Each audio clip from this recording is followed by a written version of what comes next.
You're what? I'm afraid to lean back in the chair because I'm feeling No, dude, you're gonna be pull it fine. forward. Dude, I'm afraid to There lean you back go. just because Look at like me. the walls here. You I'm could leaning pull- back yeah. like Fat Joe right now. What's up?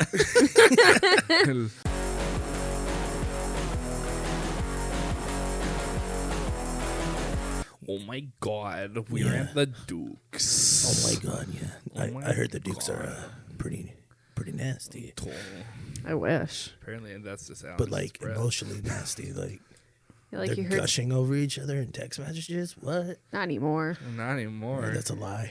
Oh, We got a new house now. We don't talk to each other. The house is too big. I mean, I was gonna say, Kim, it's been I a mean, while the since I've tour. seen you post the cute shit that Chris texts you.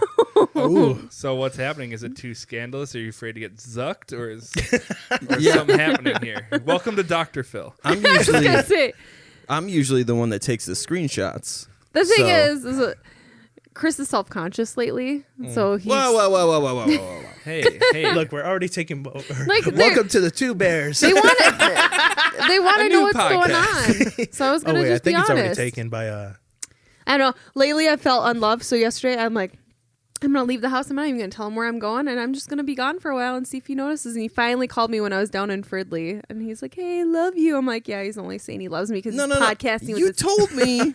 I said I had plans for the day, but I'm like, if I just leave, will he notice? You didn't just leave. I didn't say bye. You're like, I need to. All right, we're going. No, I told that to Layla. I'm like, I hope he hears. I know I'm such a child, but I'm why like, would you not say bye though? because I was like, because she's a sneaky sneakster. She's so toxic. I was reading a lot of romantic books the last like week and a half, and so I feel like I need to be loved more.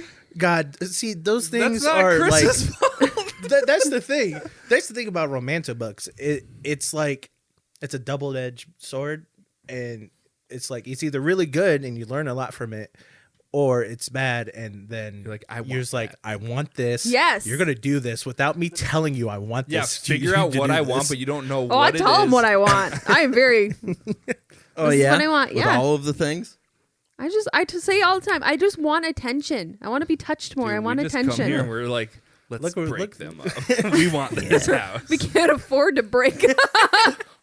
All right, Neither of us can afford the mortgage on our own, so we're just. shut up, you holly jolly fucks. Hi, Kim Duke. Hey, Chris Duke. How are you? I'm fine. How are you? I don't give a shit. I love you though. Okay. Love you too. Oh man, We've got on two the get. of the cuddliest bears in the whole Magic Kingdom. I like how we do that at the same time. Shut up. I'm Try to sorry. do your intro. It's like this guy's never been on a podcast before. I know. Well, let's just get into it, eh? I thought you did podcasts together. I thought you had that one random podcast you did at the Keller with some people. No, I was not there. we for were that. we were gonna do. You just did pictures of them. I know. Yeah, he did pictures. He took a picture of me. Loved it. And then we did a session. Love those. Steven and Robert are here. Kim Duke. Woo! Yeah, keep going. All right, Soundbite. boost that ego. What you're talking about, we were going to do I was gonna do a series where like I recorded. I think like Max and I were gonna do basically like Keller open mic and start knocking out recordings like before the Oh. mic started. Kind of like the comedy show does with people.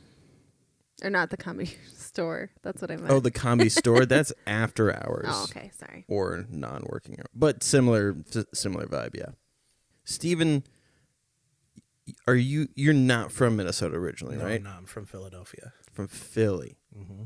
And how is do you still have family in Philly? Yes. A lot of them moved on my mom's side. Like, God, I think I have an uncle there still and a bunch of cousins. okay. Because that's where they're from.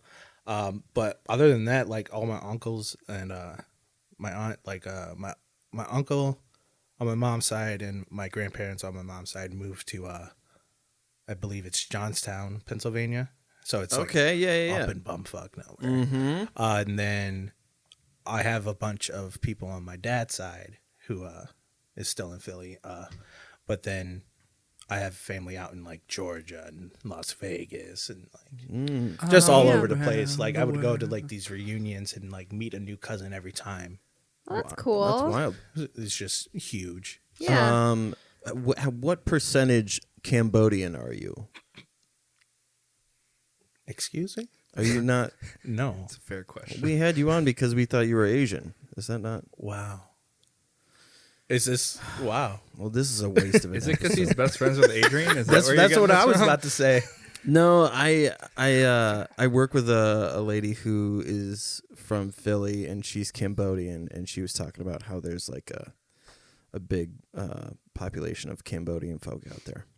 Yeah, it's like Cambodians, Italians, Puerto Ricans, Dominicans, and like it's just a fucking clusterfuck. Yeah, It's like New York, but way smaller. yeah, more knives. You know, there's more knives, people eating shit after a Super Bowl win and rioting. Voting. You know, yeah, coming in clutch, Philly. I'm proud of you. Something that's like super interesting about you is I remember when I first saw you, I was incredibly intimidated. Why? Your stature and your brows, it could go one of two ways. My brows? Yeah. So Were they too perfect for you, or there's certain people with the resting eyebrow. There's a level of like intimidation that's there. Yeah, like what you're doing right now. Even though you're just chilling. So some people have resting bitch face. You have resting authoritarian face. I'm just a little chunky, cuddly boy. I'm protective, but With brows Yes, on the yeah. cheek, that's what it I'm is. very protective. You do have nice eyebrows, though. Thank you. The arch. I'm like, damn. I believe They are on fleek, as they say. Hey, Kim, you have nice eyebrows too. You know? Thanks. Or- I don't got the arch like that though. I'd have to get Botox to get that kind of arch. My mother has blessed me with the arch of the Puerto Ricans. The Puerto Rican arch. The Puerto Rican arch, yes, that's actually what I'll call them from now on. Yeah. But yeah, my mom has blessed me with great eyebrows. You know, even though I look like my biological father, but it's whatever. What would you tell Chris to do for his eyebrows? There needs to be some work, right? Like there's some long ones that stick straight out. He won't let me pull them. I wouldn't let you pull them either. That shit hurts. Yeah. Bunch Like- of I mean, pussy. you don't have to shit pull them. hurts. There's like shave things that you can shape them. I know. I like Chris's eyebrows. Look, if you don't want to shape them, don't shape them, my guy. I like that my my eyebrows look like I'm like a cartoon owl, like professor. I think if we How many licks did I think if we the same shit. if we tinted them, if we tinted those babies, we could make it very much. You could be Eugene Levy if we tinted them. Maybe even I don't Dan. want to be that. But here's the thing. Dan. You're going to fix his eyebrows. Then he's going to look all Rico Suave and shit. And then what's going to happen? Yeah, He's ladies still are not gonna gonna pay wanna, attention to me. Damn, Kim. Yo. Just kidding. Ladies You are out gonna here want cutting to. into my guy. All his ladies at work will be like, "Damn, Chris." Damn, Papa. Well, here's how you where- doing? Chris, you're like me. What I did, I hate my eyebrows, so I got bigger glasses that cover them. That's what I want to do. Is get bigger Like- glasses. I mean, Get you're bigger looking glasses. good. Like, 'tis the season. I do like your Christmas, yeah. glasses. Thank you. Yeah. What are Ray-Bans. the- Yep. that's- Trademark it. Facts. So I wanted to ask you, Steve, before we went off on the brow tangent, was growing up, like, did you get that a lot where people seemed intimidated by you, even though you're a gentle soul? Not really. I was skinny at one point. Right, but you've So- always been svelte. No. No? Oh, I was scrawny. Oh. I was a little bit like you. Well, I mean, Well, you're not scrawny, but like I was a little bit smaller. You know, I gotcha. I think, God, my freshman year of high school, I was like 185. Oh, wow. Yeah, like imagine that. I'm 350 right now. Because you're what, 6'2"? I'm 6 foot. 6 foot flat. Okay. Yeah, and like 350 now compared to 185 then. It's a major difference. I don't even look like the same person. I looked like a Ninja Turtle back then. Imagine, Like I looked like a scrawny Ninja Turtle. imagine like your stereotypical like high school TV show Fuckboy, that's Steven. Okay. I was a fuckboy though. Yo, I thought I was the shit. Because I played varsity football as freshman year. Like, I had the skill. My brother was on the team as well. He was a senior and I was a freshman, so it was a perfect time. It was great playing with him. But I thought I knew what I was doing. I got fucked up so many times. Yo, I got trampled numerous times by, like, we had a guy we called Buddha. Buddha. This man was a hulking at least 6'4", like 250, 300 pounds at least. But just like, he was a chunky man, but he was strong as hell. And I thought I could get past him with my stature and just speed alone. No, he threw me to the ground and helped me and said, "Welcome to varsity, bitch." I was like, this is great. I'm looking at the coaches. I was like, what the fuck? You got me hut dude? Yep. But yeah, I never really had that until I got bigger. You know? Okay. And like, I kind of had to get bigger because of like football and stuff like that. I hate working out. I don't do it. I really never did it in sports either. So I never really had the authoritative look to me all the time. I was always the goofball in a way. So nobody really took me serious like that. So it is what it is. But now, whenever I was bouncing, I was like, I have sometimes it's like, look, I don't want to fuck with you. Look at your arms. I was like, dude, I'm not gonna do anything unless you do something. Like, You'd hand him a card to your D&D weekly meetup. hey, D&D is life. D&D is life. It is. Dicks and dicks. Now, speaking of dicks and dicks, you guys have such a fun friendship. So this is like what I remember of the beginnings of me going to the Keller open mic. Is Rob, you had your corner of the bar where throughout the night, The legendary corner. people would come up to you and talk, and there would be lots of laughing and lots of sassy girl yasses. Yes, queen. Yes. Okay. And that's like when I started to see your silly side, was like when like people would be coming up to Rob and you'd be like, okay, like, Ooh, bitch. Shot eye. Ooh. that whole I have acrylic nails, but I don't have acrylic nails finger thing. Always. Just, You I gotta. should, though. That's the thing, is like, you don't need the acrylic nails to get it down. You just have. Okay, I'm too good at these mannerisms that my friends do. It's like, I've been your friend for a while, and we have a close relationship when I start doing your mannerisms, Right. or like saying things like you in a way, because I take that on, because like I was never, especially like growing up, I didn't have a lot of friends. I had a close net of friends, so like we all talk the same in some sort of way. So I like absorb everybody else's kind of personality in a way, and that's just me. So like, especially like with Adrian, like I wasn't like the super sassy kind of guy, and then slowly becoming like best friends with her, boom, it's like I'm out here sassing it up, having a time. I've always been the goofy type, but like I definitely take on personalities of people around me and just trying to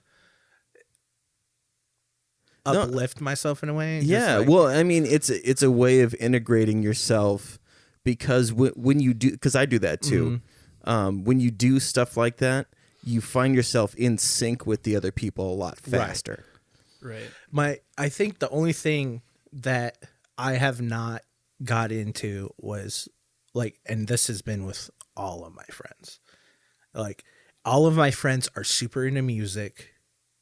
They have their favorite artists, they have like the people they like and don't like, and there's debates, and there's like, this song's trash, this song's a hit, and I'm like, Really? yeah, I'm not that into music like that. I was like, I love music, but I'm not that invested in it. it's background versus like We had a friend like that where she would just listen to music in the car, but like concerts, stuff like that, she was just like, oh, I just listen to music. I don't really like it's not like she doesn't enjoy music, but it's just like it's just there.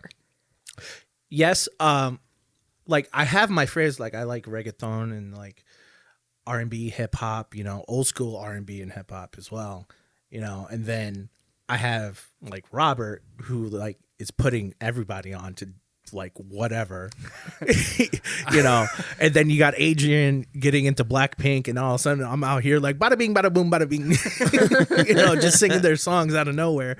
Like I'll just be random with it. So it's like,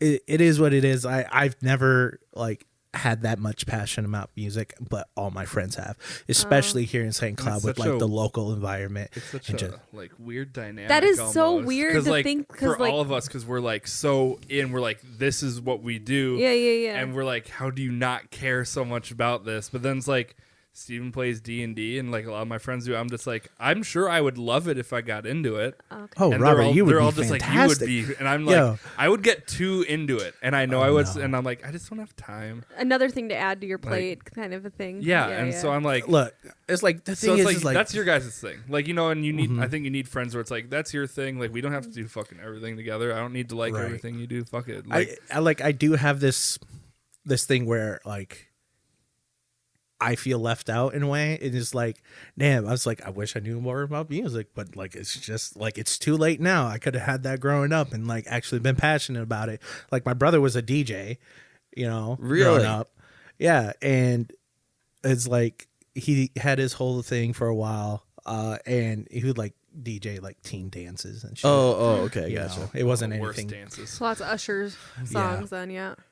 Yep. Usher. I would be the main one there dancing on anybody. I didn't care. You got it bad. Mm-hmm. That's the other thing. Like Steven, he can bust a move. He I can can pop, drop lock, that and kitty drop. down low. Like, like he can bust it. I can't do that shit. Yeah. I'm like I can Tina Belcher twerk.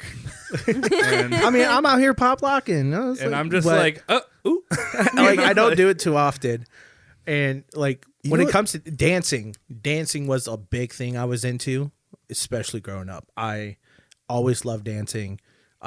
Which explains the reggaeton then. Yeah. Yeah.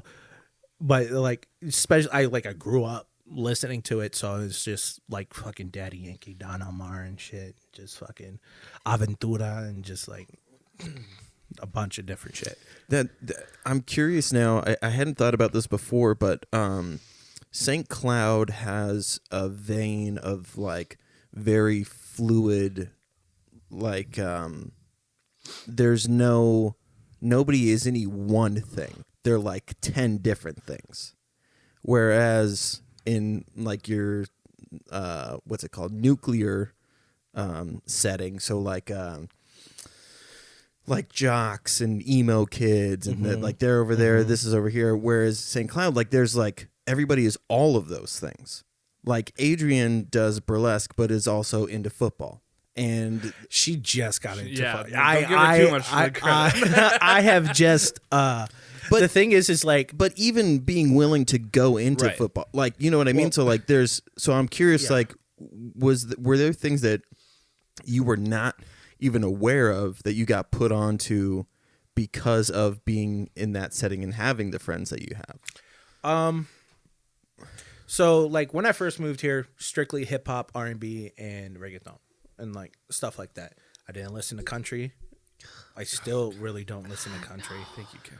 There was like, We are a no country household. There's like one song called Heaven that I actually really like. It's by this country. It's like K Brown or something. I don't know his name, but it's actually a good song in my opinion. But like I started getting into like metal, rock, and like stuff like that. And this is like before I met Adrian. It was like I was a little bit into it because my roommates were always listening to it, and I was like, oh, okay, like whatever, I'll listen, And then when I met Adrian and like started working at the red carpet, working shows and doing security, just the vast amount of different music that was there. And I was like, okay, yeah, I actually really like this. Is like I haven't exposed myself to this or like anything like that, but I have Adrian, I have Robert, I have like Callie, Annie, and just like a whole bunch of different people introducing like new music to me without even like telling me, hey, listen to this. Oh, you know? yeah. So it's like, yeah, this is just what they listen to. And if I like it, I like it. If I don't, whatever, you know? So I mean, not just in the musical sense, but like the like burlesque stuff. Had you ever seen any of that before? I saw the movie Burlesque before I actually saw real burlesque. Okay. And it's vastly different. yeah. I met Adrian. Oh God, this is like one of the first days I started working security, and me and Adrian weren't even like friends. Like I didn't even know who she was. All I knew, she was one of the bosses. Rachel was in the burlesque troupe at the time too. This was the Vixens. Mm-hmm. I'm working the side door by the Red Room. And the show's going on. All of a sudden, I just look. I see Adrian. I'm like, what the hell is she doing up there? I was like, what's going on? Boom, close off. I was like, oh, I shouldn't look. I was like, I shouldn't be looking at this. And then boom, Rachel's up there. I was like, I really should not be looking at that. And I was like, no. I was like, what is this? You know, it's like, I'm like, what is that? And she's like, oh, that's burlesque. I was like, oh, I saw the movie. She's like, it's not the same. It is not the same. Is like, I think at the actual movie Burlesque was more like cabaret numbers, than anything else. But like, were you a gamer in D&D and shit like that beforehand? I always played video games. It's more of a way to connect with my family. I was a big PlayStation guy, and a lot of my family had PlayStation, so I always play like Call of Duty, Destiny, and like stuff like that, Minecraft with them, and like this. It would be a ritual thing like we did almost every day. Caused a breakup. it did. But D&D I got into when I was here. I've heard about it. I was always wondered about it and never really like got into it. I know, and then I started watching this show on YouTube called Critical Role, and it's just a bunch of voice actors who play Dungeons and Dragons, and that's actually how they that's their like their intro. It's like, hey, welcome to Critical Role. A bunch of nerdy ass voice actors play Dungeons and Dragons. Is that Dan Harmon's thing? No, that's Harmon Quest. Harmon Quest, yeah. That's Harmon Quest. This is like Matt Mercer, Marisha Ray, Laura Bailey, Taliesin Jaffe, Sam Riegel, who's an Emmy Award winning like director. I think his wife is a director as well. Liam O'Brien and Travis Willingham, and like they all play, and it's fantastic. And I really wanted to get into it, so me and Adrian were walking through the mall, you know, and we see like people in the in the food court, playing like Magic and like Star Wars and way. And I was like, we started talking about Dungeons and Dragons, so we like started looking for people to play with. We had to find a DM and everything, so it's definitely changed my life. I can't really remember what my life was without D&D. Oh wow. It's that life changing for me.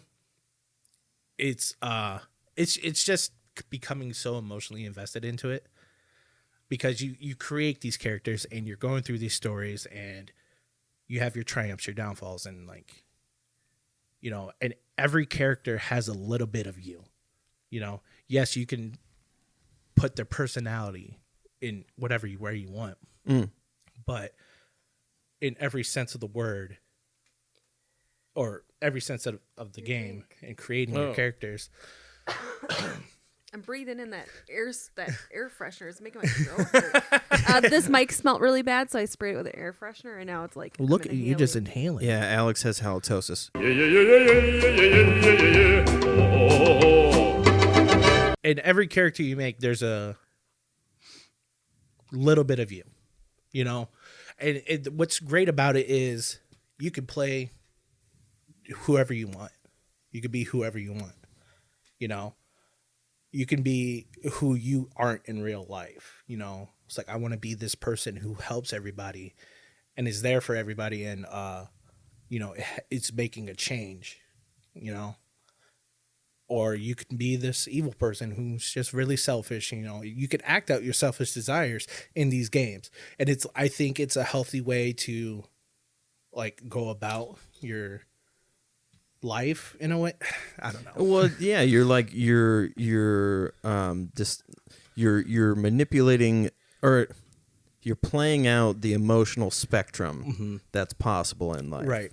I didn't know that, like, quote unquote normal people play Dungeons and Dragons until we made friends with the guys over at a tattoo shop in town, and they're like badass seeming dudes.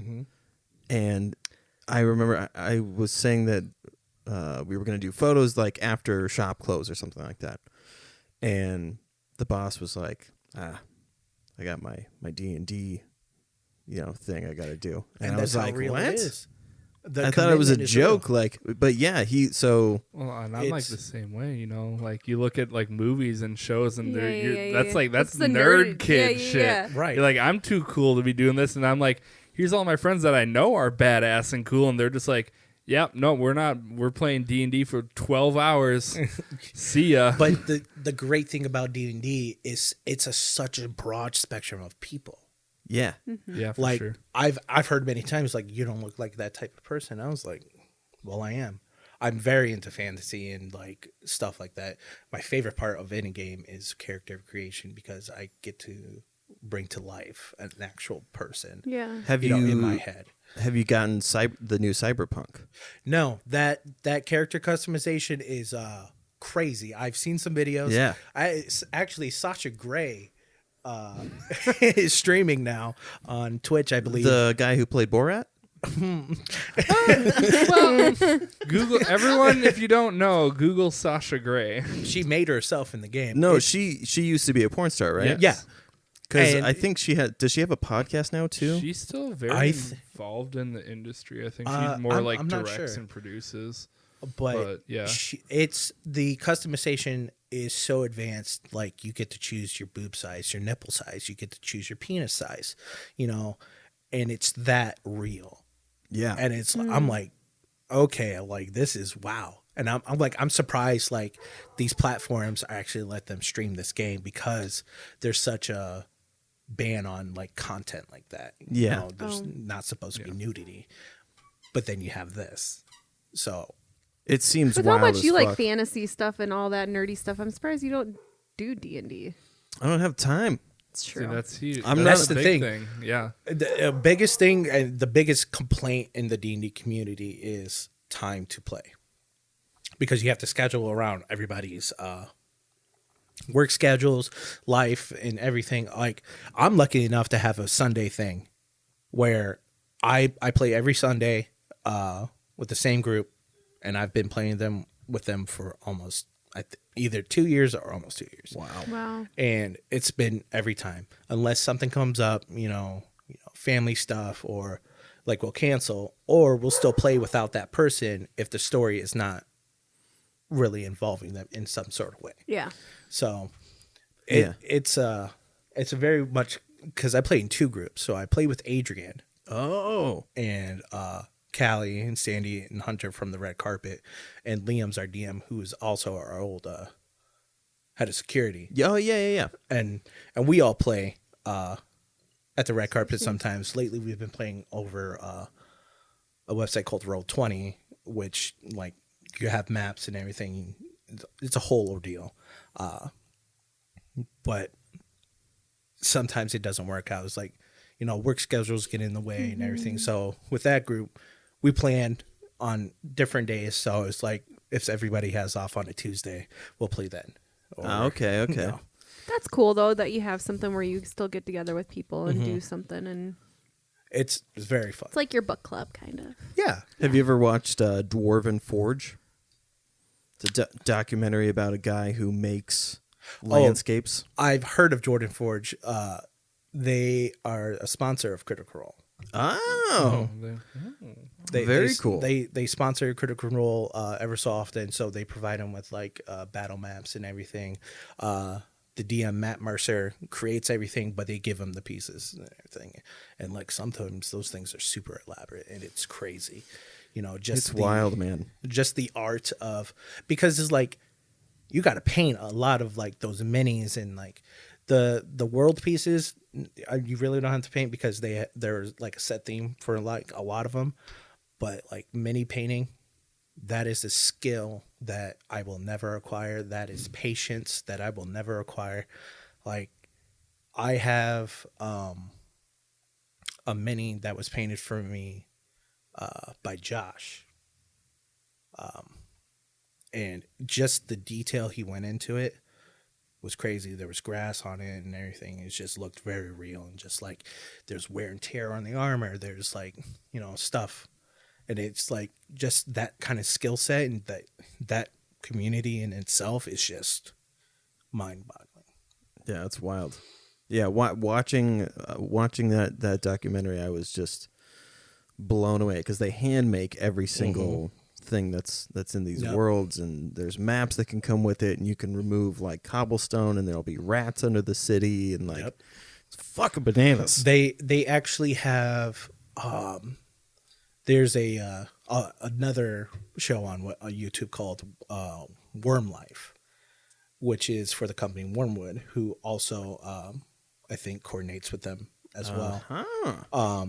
And they did a tour, and they have this huge, I think it's like 8 foot by like 4 feet table with an indent in it, and it's just a whole like city. And like they have different levels of it. They have like the sewers that are under there, and like everything, like different locations. They got like a mansion at one part. It's crazy. The amount of detail in it is crazy. Wow.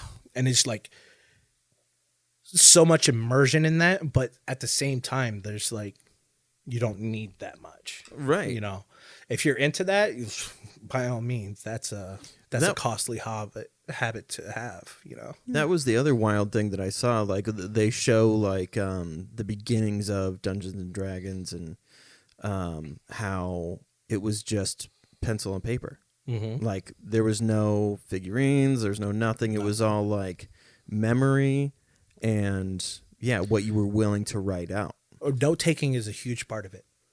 Oh, it is like if you were good at note taking in school, Dungeons and Dragons, you note take for so much things. Oh, I'd be so fucked. It's like, I here's love the thing. note taking, But I can't the stand thing it. is like, I don't note take. I did like at the beginning, but I stopped. But we have people who do it.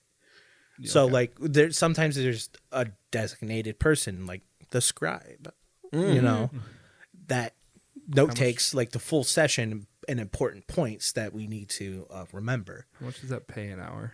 Yeah, I mean, I wish. I mean, I could get in on that because it's like some of the stories, like you'll start to put everything together, and like this is when, like in Critical Role, Matt Mercer's wife, Marisha Ray, ultimate note taker.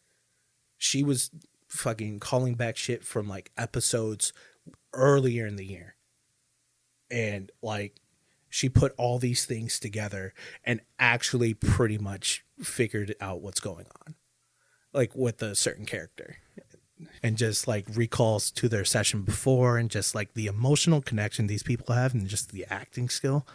Like they get so in depth, like they cry for real. Wow. And, like they have full on like bawling tears when people die, when like things happen,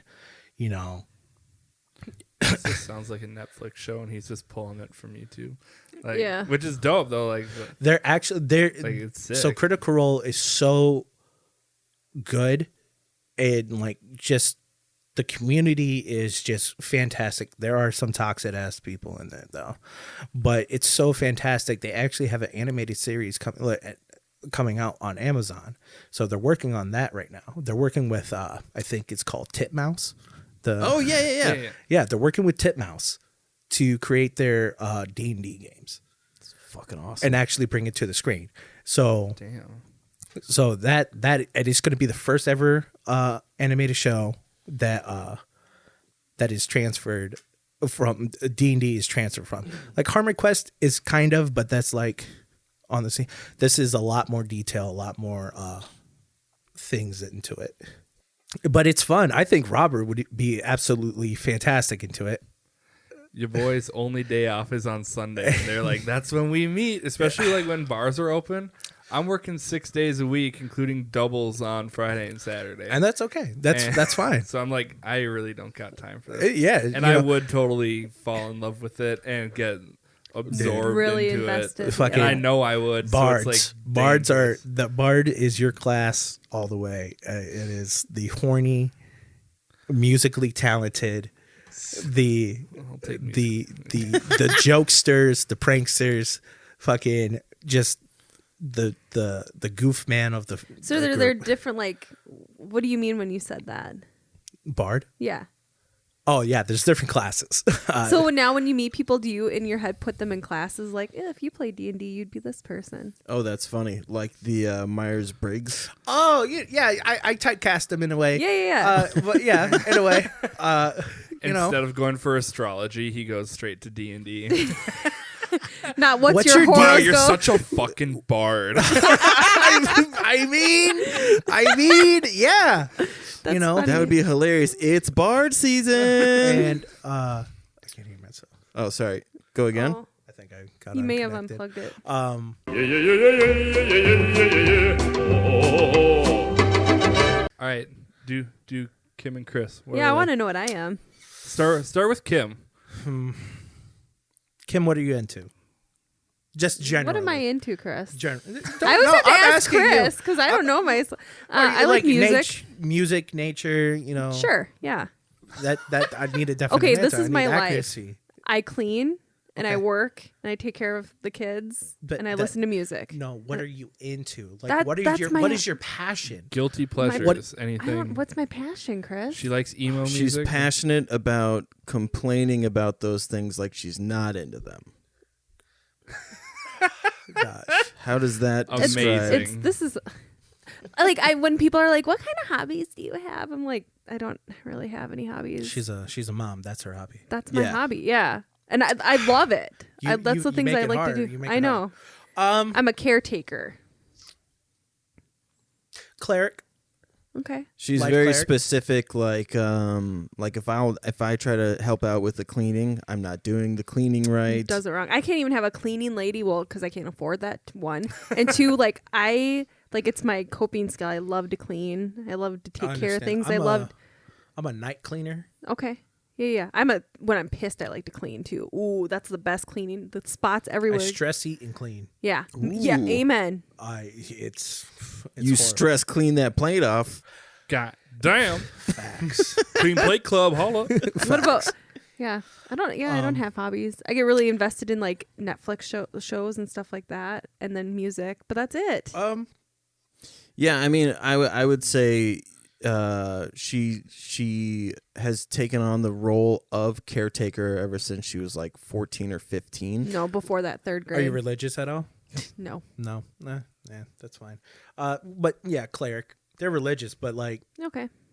I'm They're- spiritual. I guess I'm not yeah, religious. it's spiritual. Spiritual. So yes, there's so many different gods in D&D. There's Yeah. different pantheons. Sometimes they use like Nordic pantheons, Egyptian, and you know, then they have all their own. It's a vast majority. I just don't try to get into it too much. I Yeah. like the Cleric Kim. Cleric Kim. Cleric Kim, Little yeah. CK. Calvin Life- Klein. life No, it's Cleric Cleric Kim. Kim. You know, you're the healer. Yeah, there we go. You know, Yeah. Cute. Wholesome. I think Chris would be a bard as well. It just like Put a up very Bard much Brothers. entertainer and stuff like that. You know, Where's the horny part though? oh horny? Oh, Oh, Deborah. that's just that is a Look, that's that is between a you stigma. He was. That is a stigma on bards that That's they what I fuck, thought. Literally, they fuck everything. They will fuck all the monsters. they will fuck. There is some. Ew. That how do you think half orcs and half elves were created? Halflings, like Yeah, how do you think coronavirus was created? Did you watch the Those South damn Park bards. special? there's so many things, and there's so many different combination of classes as well. Yeah. There's like So there's different bards even. oh yeah, okay. like they have colleges. Like there's like College of Valor or no, Bard College. pretty much. Bards. So there's know? different bards. So Chris would be like the jokester, entertainer bard. That I think it would be. And I'm like the musical. I'm not well versed in bards. I know a lot of D&D. I'm not well versed in bards. I have not played them. Bardy like Chris. I am loyal, sincere, and passionate in that sense. So like in the friendships that I make and the way that I want to highlight people, like how I said, like bards are a very much so a support class. Ah, okay. Their thing is, supporting, because you're a spellcaster. You're not supposed to be up in the battle, but they have like spells that can calm groups of people. That they have spells that can entice people, and just like you have inspiration. It's like when somebody's doing something, you have bardic inspiration to give them an extra oomph to whatever they're doing. And it's just like a hype man. Oh, nice. I can see that. That's why I also say we are the hype men. Yeah, But I play so many different classes. I've played the very first class I ever played was very much like a Gandalf style, which was like a fighter spellcaster, and which is called the Eldritch Knight. And so it's just a fighter who's not that great at magic. Okay. But they can buff themselves or cast spells, I have not successfully played one because they have all died. So R.I.P. Yeah. But that was my very first class. I play a barbarian right now. It's named Sven, the Bear King. Oh, that's awesome. That's the title. That's the title of this episode. Sven the Bear King. That is my gamer tag. I've had that gamer tag for about 4 years now. I've changed it a couple times, but I always go back to it, and I can go back to it because nobody else has thought of it. That's very interesting. It's a true original, and I love it. Also, I have my brother's sister-in-law who calls me Sven. Okay, and so that's where it came from originally because of Frozen. The goddamn reindeer. But like, I play a rogue right now, rogue assassin, whose name is Lucian. Oh yeah, I did not have that connection through that show. I did not think of that, but right now the way I play him right now, he is a bard without being a bard. Okay. He makes his own clothes. He's very fashionable. So because you're an assassin, do you have to you're hiding as a bard basically? That is. Thank you for that. I need that. You know what I'm saying? I like that. Good idea. Thank you for character. I'm a bard during the day, but at night, I'm an assassin. Yeah. I'm a sing to you while I kill you type shit. It's like the thing is I'm musically talented.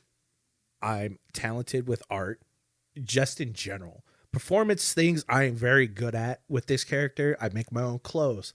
I play music. I paint. Wow. I talk the shit out of people. And it's like, I was like, fuck, I should have just been a bard. But it is what it is, And it's like right now we're in a city that's like famous for its tailor. So I was like, you know what? I'm going to make this man a suit. Oh, I thought you meant like Taylor Swift. That's where I went because that's what I've been listening to the last couple clothes. days. Oh, the Evermore. Such a great album. Good. So good. Oh, See, this is what I'm talking about. I have no that idea what they're talking folklore, about. And I was like, ooh. I know. More. And then she gives us more, and then it's like, and then she says those cuss words. I'm like, yep. Taylor blessing us at. It's beautiful. It's a giving time she knows. She knows what gave. her people want.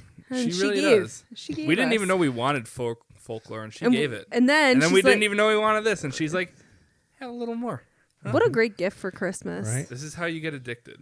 Yeah. She's like, here's my original strain. No, have some of this. Yeah. Let's put some fentanyl on it. Yeah. But yeah, Now you're hooked. But yeah, so we're in a area where it's famous for like its clothing, and I was like, yeah, I'm gonna make my guy a suit in this medieval world, this fantasy world. He's gonna look dapper as fuck. So like right now, I have plans to make him a navy blue suit with a white shirt, black tie, and those tan shoes. He's a black guy as well. Oh, I play a black guy. Dripping. I play a black guy, so it's fun.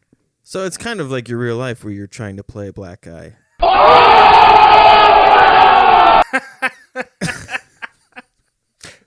Yes and no, because I'm actually part black. Got him. Black, white, Puerto Rican, right here. Which privilege do I want today? The white? Shit. Yeah, I got you.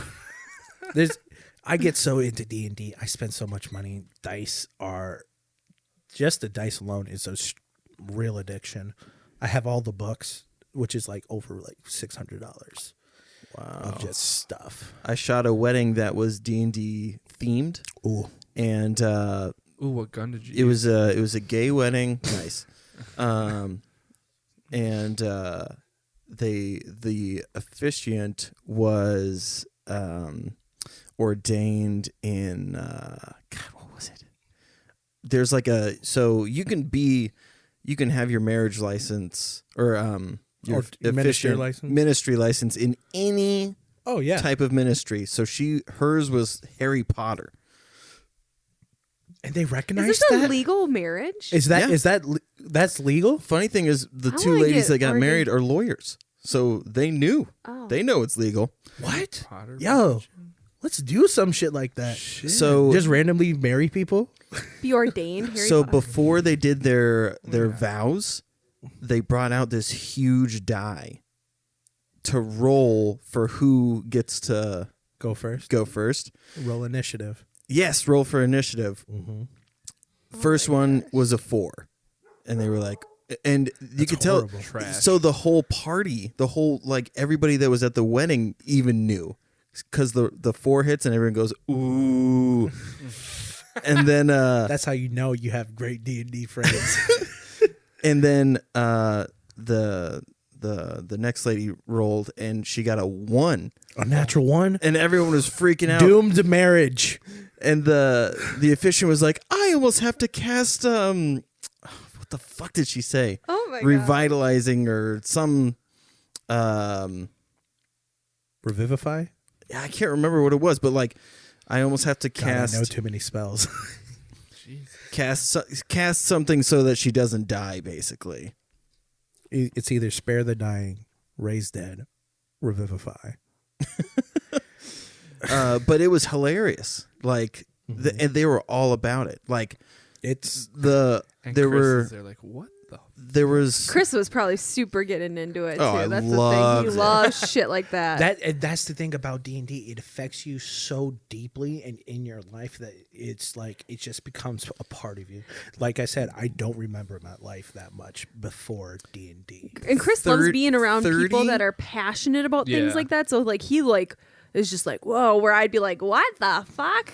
Kim's like, 30 where am I going? Where's 30 this? of the Yeah, I people that wouldn't- were at the wedding were not from Minnesota. And the way that they all met was that they were a part of this group that they were there's like a fan fiction yes and like so they were a part of this group where somebody would write chapters 1 and 2 and then or pages 4 and 5 or whatever the fuck and then they would hand it off to the next person and they would write. So there was like 30 of these people that were doing that where they were writing and having to keep track of.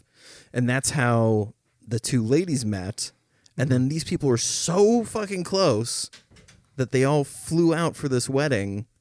And I can't remember if all of them play D&D together as well, but they all play D&D. So it's Online D&D games are very much like online Call of Duty games, where you just meet random people and you become like, yes, it's stranger danger, but then you have these like deep connections with the people, and that it becomes that deep friendship that these things do kind of happen. And there are a lot of D&D games that take place online all throughout, like, but there's so many people that play. There's actually a guy who's running a campaign that's been going on for at least 40 years now. And people fucking nuts. People come to his house. I think it's in like Scotland or something, and they fly there to play with him. And he has a basement full of like minis, terrain, and just sets it all up, and it's crazy. Wow. And that like those types of connections, like they last.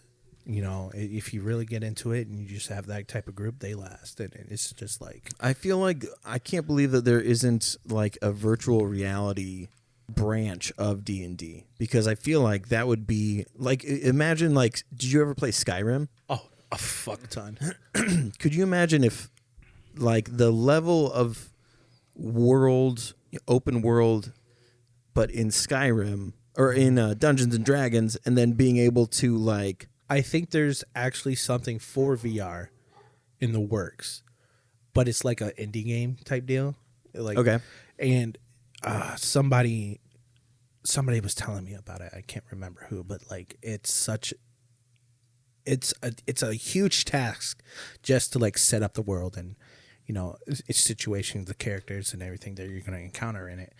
But when you actually get it into it and play it, it's fantastic. rad, You know, and it just feels so real. You know, yeah.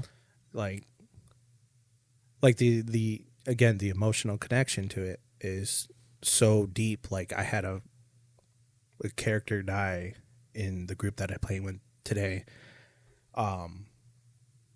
He played my best friend, and I cried like actually in game.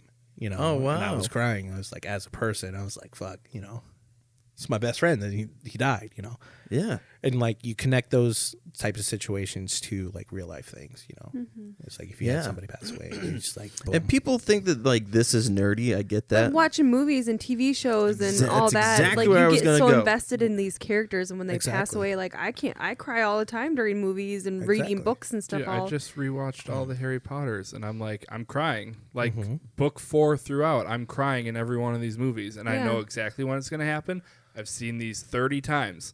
Yeah. And I'm going to cry every single time. Yeah. Like And this yeah. is how it is. It's like take that emotional connection and put yourself into yeah, it. because Yeah, no. you created You are that part of character. that. Yeah, Too yeah. real.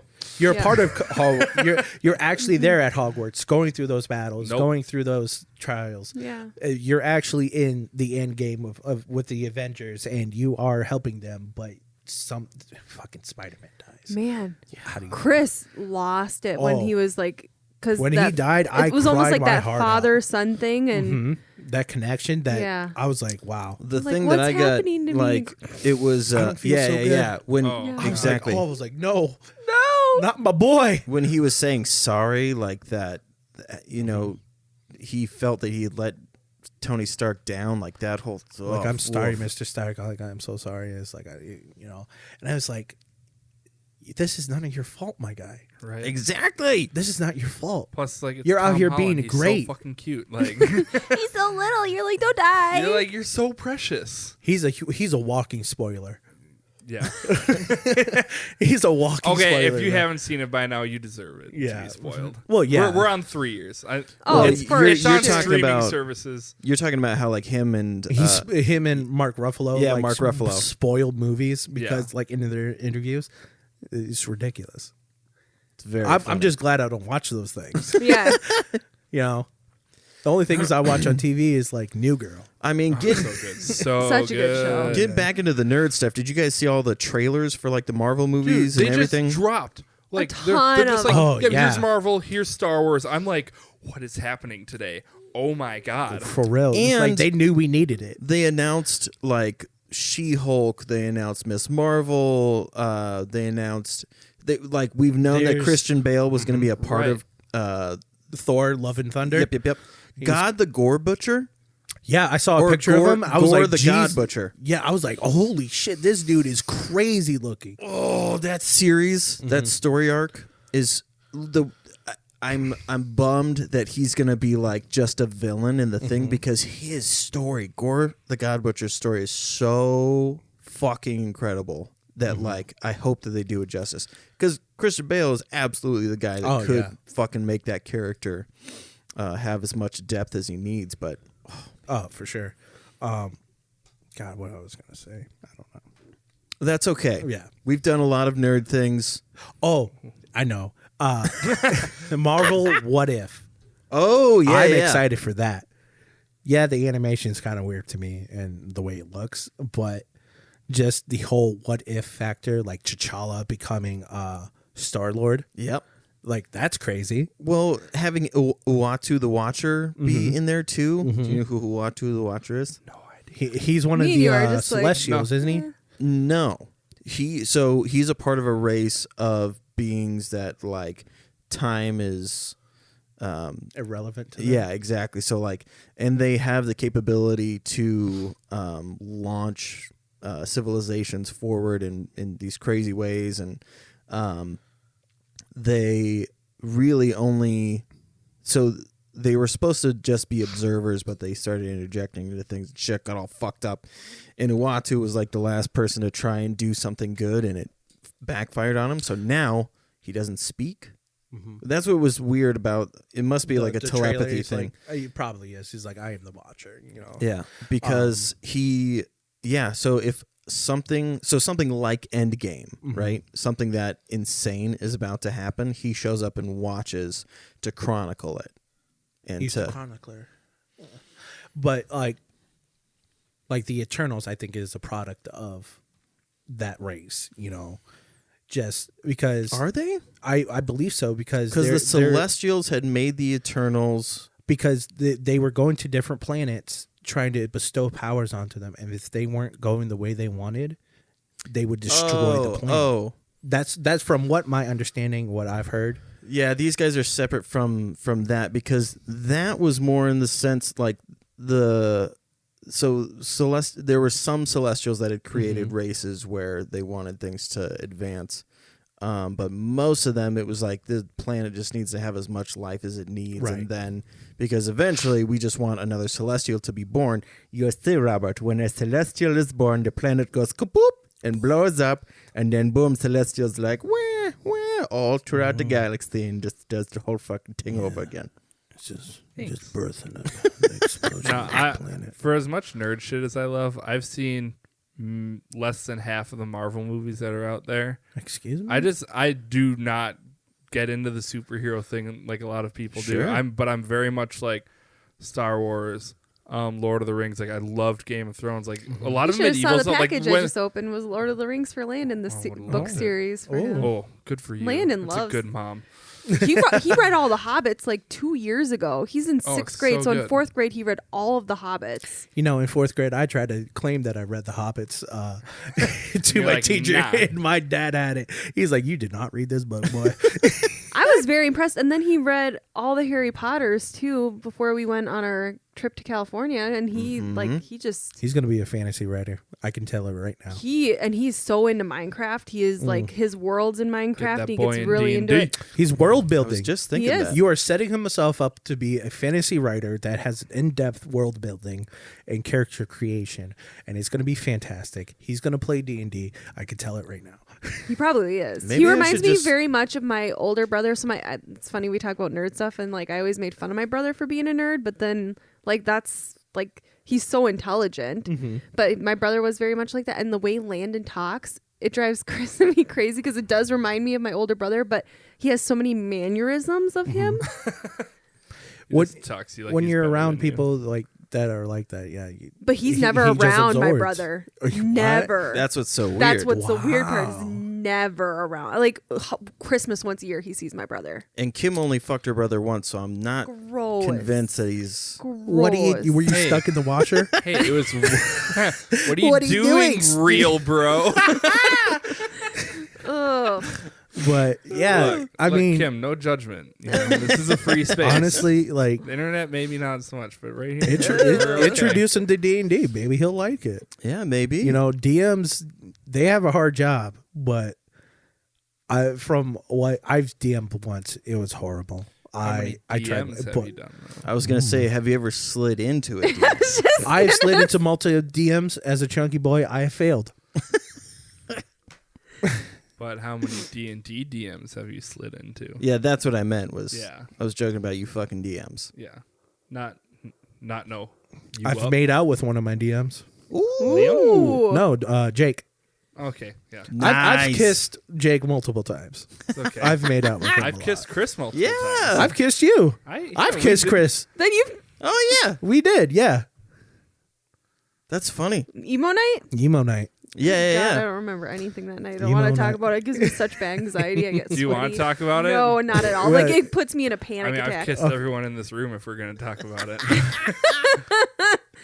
I had That's really funny. That actually. is really funny. I'm like, oh, fuck. I mean, shit. I think Julie tested us one day saying that we wouldn't kiss. Oh, No, it was at the bar. The first time we did, it was the first day, like, bars are going to reopen because of coronavirus, whatever. And we were going to do, like, a light opening of just staff at midnight till 2, just to see how we could get through it. I kissed And so in, many like, an people hour and a that half, me and Steven probably had, like, 9 Rumplemint shots. Like, we're fucking plastered. We're drinking martinis. Like, we are just gone. Like, in that time frame, I dropped, like, $120. Oh my gosh! On in a 2 tab. hours? Oh, Yeah. We were geez. so excited. Like, it was so, and it was Yeah. so much fun because you're I just kissed there with, like, a all lot your of friends. people that Yeah. And, like, me and Steven kissed that night, and we were talking about it at the bar, and my girlfriend Julie's like, no, you're not. I'm like, I'll kiss him right now. Like, what's good? Like, And- okay, And so we did. this is my guy. Yeah.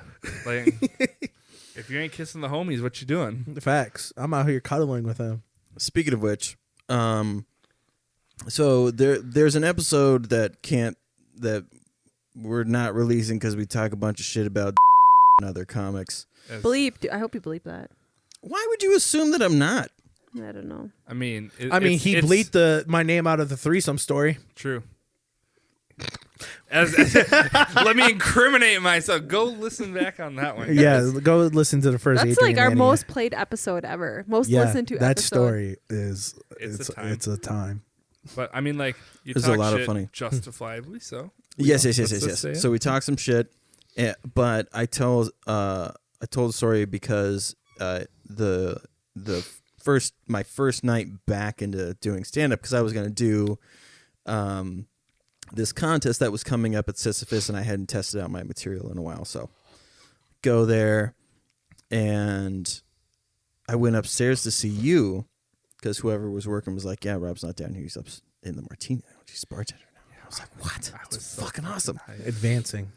So it was so cool because we get there, or I get upstairs and I see you working. There's trivia going on, so there's a bunch of people. There's a lot to do, and I had my mask on, and I was like, he doesn't notice me, and I was like sitting in this like, it's gonna be so fucking cool when he finally notices me, and then I saw you finally like do the, and you like just stopped dead in your tracks, and you were like, I gotta go give this drink.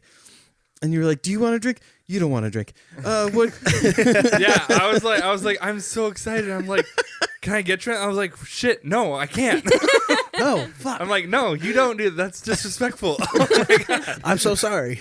But at least you were nice about it because Yeah. later that night, some asshole put a beer in Chris's hand. Oh, fuck that guy. Yeah, that guy we don't bleep out. It was Ira Ford. Oh. Yeah, it was not Like cool. literally put it in Chris's hand and asked if he missed the feel of that. Oh God. Oh, that's Yeah. shitty. That's It was I'm sorry. weird as fuck. Yeah, I only just put my dick in your hand. Yeah. Like, I mean, Which I can drive home after a couple of those. right. facts. I can't. I'm passed He's out out in here a ball of my own sweat. You know? Twitching. But yeah, that was like, and I had forgotten like how much I missed you.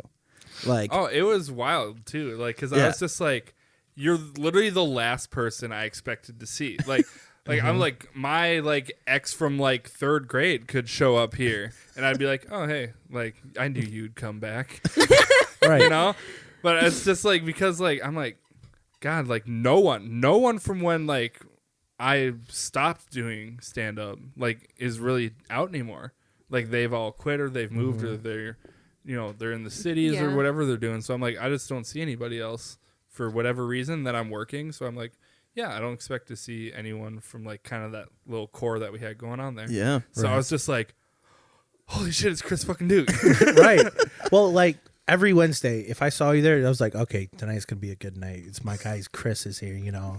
I was like, dude, this is gonna be fun. Chris and Robert are here. My guys. God, I remember when I first met Robert.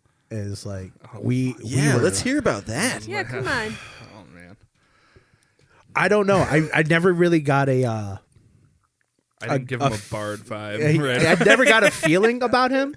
Like I didn't like him, but I didn't dislike him.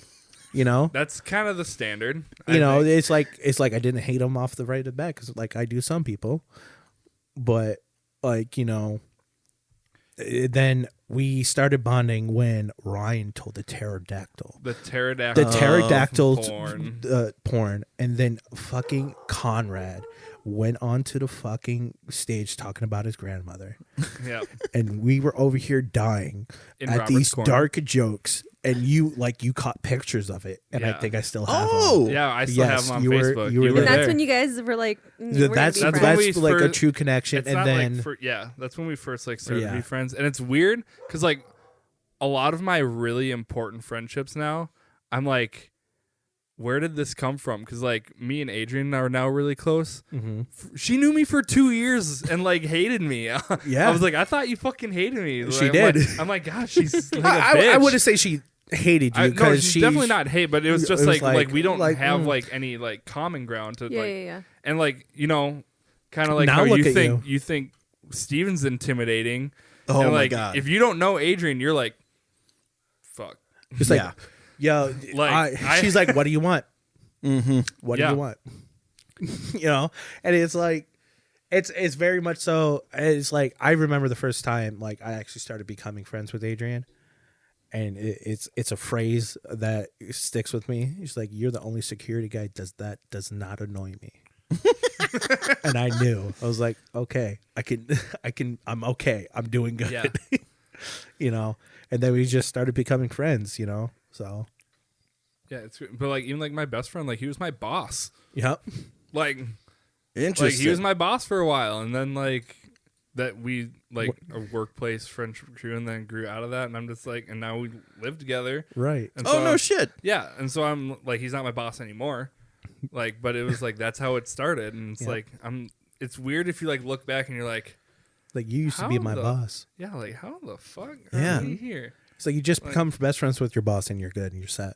Yeah, You have true so, friends. So now my two bosses are like two of my best friends. Right. Like, Oh, that's well, wild. former Right. boss, but like, yeah, it's crazy. And Yeah, that is crazy, man. You are also in a relationship now. Yes. I'm so happy. for Sorry, you, my everybody. guy. I'm so happy Ladies, for you, my gents, guy. however you identify. I'm so I'm happy for off you. the mark. Yeah. I'm so happy. I love your happiness. Yeah. But no, yes, I am in a relationship. How for did the you two first meet? time in- all right, so it's Yeah, let's do this. it's your typical millennial how you met story. Mm. So, this year before the Rona came, February is my birthday. Okay. What day in February? February 8th, Frosty Snowman. Chris is the 3rd. Oh, one of my best friends from high school is on the 3rd.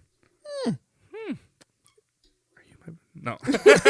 Are you my best friend? Did we just become best friends? I was gonna say. No, but Adrian and Corey's his name. They put together this birthday for me in the pub at the Carpet, and they're just like, they're like, just show up. Like, I know it's a party, but whatever. And I get there, and Adrian's like, so I got something for you, like for this party. She's like, I got 2 new go-go dancers. You don't know who they are, but they're right up your alley with what you want. They are short, they're blonde, they wear glasses, and they have a big butt. And I'm like, oh my God. Hey, What the fuck? And so it's cool. And then she's was one of them. So and talking to her about now, I'm like, yeah, like you were at my birthday. You didn't know you were even at a birthday party, but you were there. just there. And it was that, and then she would come and go every once in a while. And so me being the bar back at the time, there would be security guys what are you doing? I'm like, she's a dancer, let her through. I'm like, you guys need whatever. So that's kind of my job to when I'm walking through, make sure no guys are annoying them because they're dancing right next to the fucking floor. Right. And so it starts from there, and this is where the typical millennial shit puts up. It's I follow, I had her on Instagram, and she posted a meme to her story, and it was something about getting like random dick pics, but then she like put on, she's like, but don't send anything like underneath there. And I just replied to it like, it was so stupid. I don't even remember what I said. It was just like, it was like, good thing you put that. Otherwise, like, your whole inbox would be weens. And she responded to it like and laughed and something. I was just like, I was ready to go. And then I read that. And it went from there. And I invited her to a party at a friend's house. No, it was a friend of mine's friend's house. I knew one person there. And that was the girl who invited me. Like, she's like, yeah, just come with. Like, we're cool, whatever. And I was like, do you want to go to this? Like, I don't know anyone there. I'm just told, like, bring your own beer. There's, like, inflatables, like there, like, blow up, like, bouncy and, like, jousting stuff. I don't know what the fuck. And it went from there. Wow. And just, like, kept seeing each other more. Seeing this man happy is, and it's, honestly, it brings me happiness. Yeah. Yeah, like it's super cool. like I've been single for like 5 years. And so I was just like, I really like her. Around this time of year is when I usually go, it's chlamydia season. Yeah. Thank you for remembering my joke. It's a good joke. But yeah, no, I was just like, you know, like, this is super cool. Like, I'm like, I don't get caught up like this too often. Yeah. Like, ever, really, because I don't allow myself emotionally to get there. You know what I'm saying? Interesting. But I'm just like, she's because cool. you've been burned before the closer you get to somebody. Oh, absolutely. Yeah. Yeah. And so that, well, even like right. we're not going to talk about that. Let's say Rob was, night, so Howl was a thing that we were doing before Corona, and it dates back to last year, really. Yeah. And it was go-go. Okay. Like go-go dancers, drinks on a Thursday night. It's a lot of fun. And there's one night where it's just known as Sad Rob night. Sad Boy Rob. Sad Boy hours were in legendary. Effect. Like, I was so sad that night. Steven bought me lap dances from 3 different girls at the same time. At the same time, and there was no happiness on his face. I'm literally sitting there just like, I was like, Robert, no. Yeah, I was like, no, this isn't okay. Like, where's my guy? Like, I was so sad. Like, I kept remember running out the back to go puke on the press dumpster. Like, every 15 minutes. I mean, your puke could have put out the fire. Nice. Only had to wait a few more weeks. But yeah, like, it was just like, I was so sad. And now it's like, looking back, I'm like, why the fuck was I even sad? Like, I'm so happy right now. Like, it's ridiculous. Like, she is absolutely great, and I'm so happy for you. Yeah, and it's really cool. She listens to heavier music than I do. Bro. And she's like the biggest sweetheart. And then you get in the car with her and you're like, my ears. I joke with her. I'm like, it's like the granny from SpongeBob on the chocolate episode. Oh, like, yeah. What are they saying? You want chocolate? Because, like, it's like, oh my. And you would never expect it. Like she's just super nice and sweet. And I'm just like, I don't deserve you. Robert, you deserve it all. I mean, you are an absolutely caring and amazing person. You care for a lot of people, and you're there for a lot of people. So I think you should. About that? I you son of a. Yes, I am. Yeah, that's why I'm saying it. So I mean, you play. So like like I'm learning in like the comic world is we know that we can fuck around, so let's play. So like joking back and forth, roasting back and forth. So like you are very good at weaving in and out of play and like sincerity. Yeah, which is really cool because a lot of people don't know when to let up, but you're more in tune with that, like the thing that goes too far. And then so to let people know that playtime is over, you'll interject with a serious thing or a sincere thing. Does that make sense? Like you morph it together. Like you combine it a lot. Yeah, and it's like you'll joke, but it's like, hey man, seriously. But like, yeah, that's like, well, I think that just comes from like my own personal experience. I'm like, this is how I would want people to like treat me. I don't want someone who is just like ripping into me all the time, but like in front of people, but like behind backs, they're like, oh yeah, like we're cool. Like I'd rather just I want to rip into you in front of people, but I'm also gonna like lift you up in front of people. Facts. Or like also behind your back, like you know, but like don't get me wrong, I can talk my shit, Right. and we all know I can talk my shit. Oh yeah. But like you know, It is what it is. it is what it is. It took me a little bit to like grasp because you do it so seamlessly that I was like, is he being sarcastic? Like, what the fuck is going on? But then, yeah, I think after that car ride that you and I had was when I was like, oh, okay. I think that's where me and you clicked the most. Oh, definitely. It's the roast sessions, but as actually being there for each other and like in those. Oh, I know what I was gonna say. Like, a big reason why I was excited to have both of you on is people have this thought that feminism means you are like overcorrecting for what a piece of shit you really. If you're a man. A male, yeah. Oh, absolutely. And you guys, it's so clear, like when you're protective of other women, that it's not because you're trying to get, like, be involved with them physically. Like, you genuinely are like, no. Everyone deserves to feel safe. And see, that's my mom has a problem with me right now. She thinks Adrian and I are dating. Oh, she is adamant. She has stopped telling me and started resorting to telling my older brother. Oh my god. Look at those neighborhood boys shoveling the I sidewalk. was about to be scared as hell. I was like, I was like, who's pulling up on the house? It's Do a we bunch got of a white people looking out the window like something's happening, and I'm just the one minority in the just. our burning cross wasn't supposed to be here till next week. Shit. God damn it.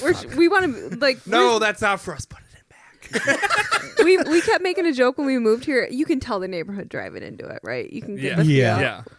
When we walk out without like sweatshirts on, our tattoos are everywhere. The neighborhood's gonna be like, "What the fuck just moved in?" They're gonna think I'm special these needs, and Sanders? she's like my caretaker. That's what I love, like talking like with people with tattoos. Too. Like you were saying with Steven, how it's like you get that intimidation thing. Well, I've had people at the bar do the same thing to me. They're like, "Ooh, you're kind of like just because I have tattoos." I'm like, no. And this man, he's running around with shorts on, but like his leg tattoos are so intricate and just like a bunch of different shit. And it's fucking and part of it's amazing. like I have big calves. Facts. So like when I'm wearing shorts, all you see are these big calves. My shorts are a little tight, so you see like trust me, these thighs are all fat, but you don't know that, so you just see big calves. You're like, right? Oh, I don't know. That's like also, people like at work. I wear long sleeves all the time because I'm always cold. And one day it was really warm. My coworker's like, "Oh my gosh, I guess I didn't realize how many tattoos you have." I'm like, "Yeah, I have them everywhere." I love the thing I do at Target. It's my favorite thing because I'm in the back a lot. But like, to go up on break, I have to walk on the floor. If I have to push something across the store, I'm out there and like the store's open and people are there. And I wear my khakis and I wear a red sweatshirt. I roll the sleeves up and I put the hood on. It's a zip-up hoodie. Okay. And I don't wear my name tag, and no one wants to talk to me. Oh, you're Target shooter. Because I have long hair, so long hair sticking out. Like I have my hood up, and I have my tattoo showing, and all of like it's the middle-aged white people that are like, "Oh, we won't ask him." You look like, and I'm like, good. I don't want you to talk to me, but I also am the nicest person and will help you better than anyone else in the store. Right. So I have like crazy rich, like resting bitch face, like always my entire life. And in high school, a lot of girls wouldn't talk to me. And they're like, oh, and then when they become my friends, they'd be like, oh my gosh, I used to think you were such a bitch until like I started talking to you, and then I realized you're like, really nice. Yeah, she is a bitch. But yeah, she's not a bitch, she that bitch. Let me tell you something, okay? Let's do it. Okay, getting back to the feminist stuff. But so please. Feminism does not mean, it does not always equate to activism. It just equates it like it is what can you do in your life to make sure that females are feeling equal and just as safe as you do. Right. And you guys do that so well.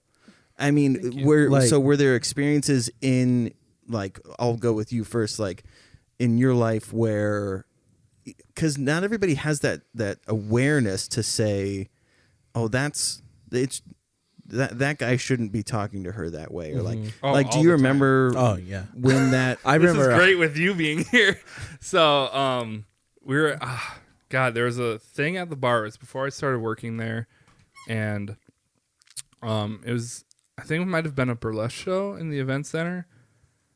I don't know. It could have been a drag show. I'm not sure. There was some show in there, and I was out with some friends that wanted to go out that night, and Steven was bartending, and like my friends, like most of my friends are women, and they're attractive, like, and that's what it is. Very and much like so. I'll be out with them, and Steven's like, and this is me like 50 pounds heavier. And Steven's like, are you just that fat kid that just has really hot friends? I'm like, yeah. Yeah, no. Every fat kid in high school has all the hot friends because he's fucking hilarious. That's Yeah. And I'm like, well, I'm funny, and I'm like, people wouldn't get it. Like Steven, like I'm not worried about when he says something like that because like obviously we have that bond. Right. But like random Right. people that are like that, and I'm just like, look, like I'm not trying to fuck any of them. right. Well, And like when people so they feel like they can be themselves around you more. And it's like I've had people like there's one I was sober cabbing her, and she wanted to go to the press at like 1:30 just to dance.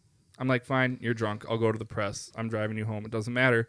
And there's like girls will pull her away on the dance floor because like I'm with her, like dancing with her, and like I'm not. And she's like, get the fuck out of here. Like he's my friend, but it's like I'm not Right. attractive enough to be dancing with you is what they perceive it as. And I'm just like, It's like you are the creeper. You're yeah, the like stalker. I'm a She's drunk creepy enough guy to trying to dance start with you shit, but I'm just like, no. And it's like I told my girlfriend now, I'm like, if we're out to eat, like a waitress or a waiter is gonna hand me the check, but she's like very much like I want to pay for it.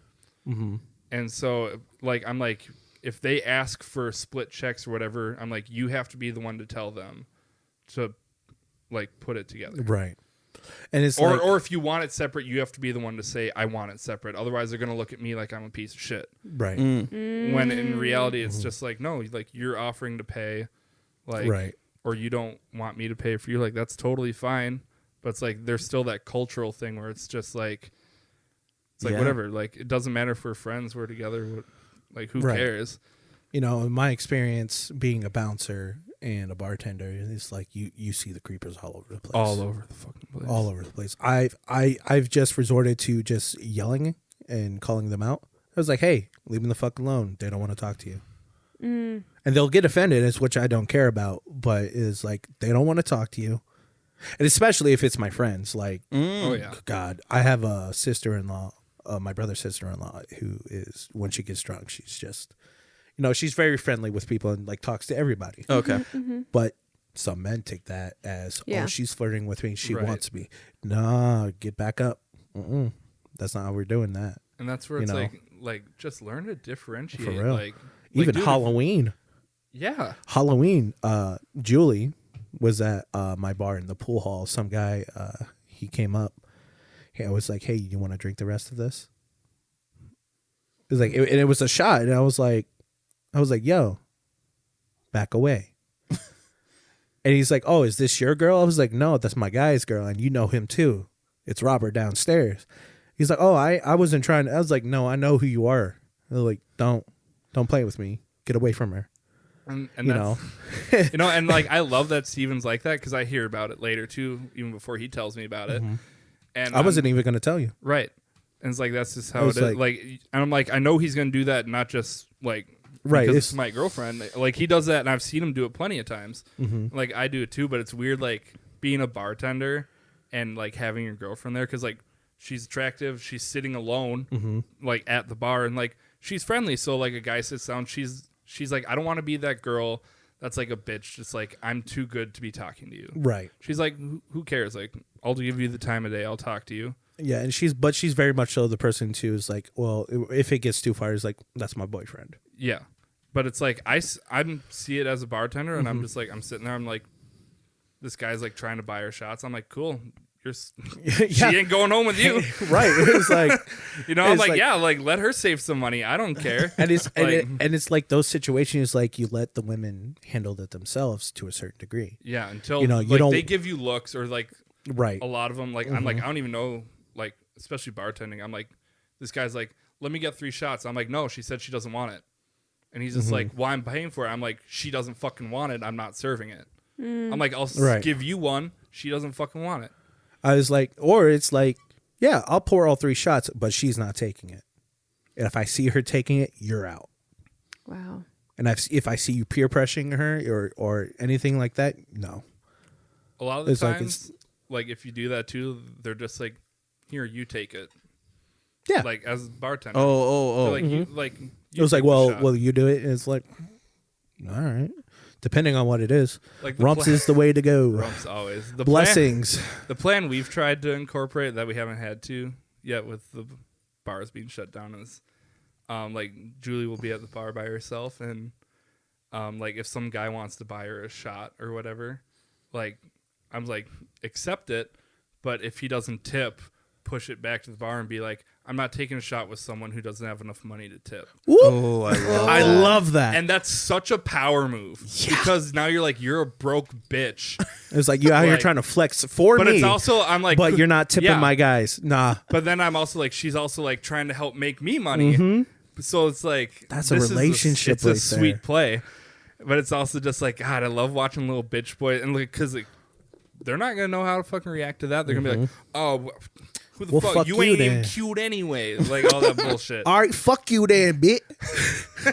That ass. It's Like still, that. it still blows me away. Like, I've been out of that world for so long that like I've caught myself in like naive ways thinking that I can talk to people.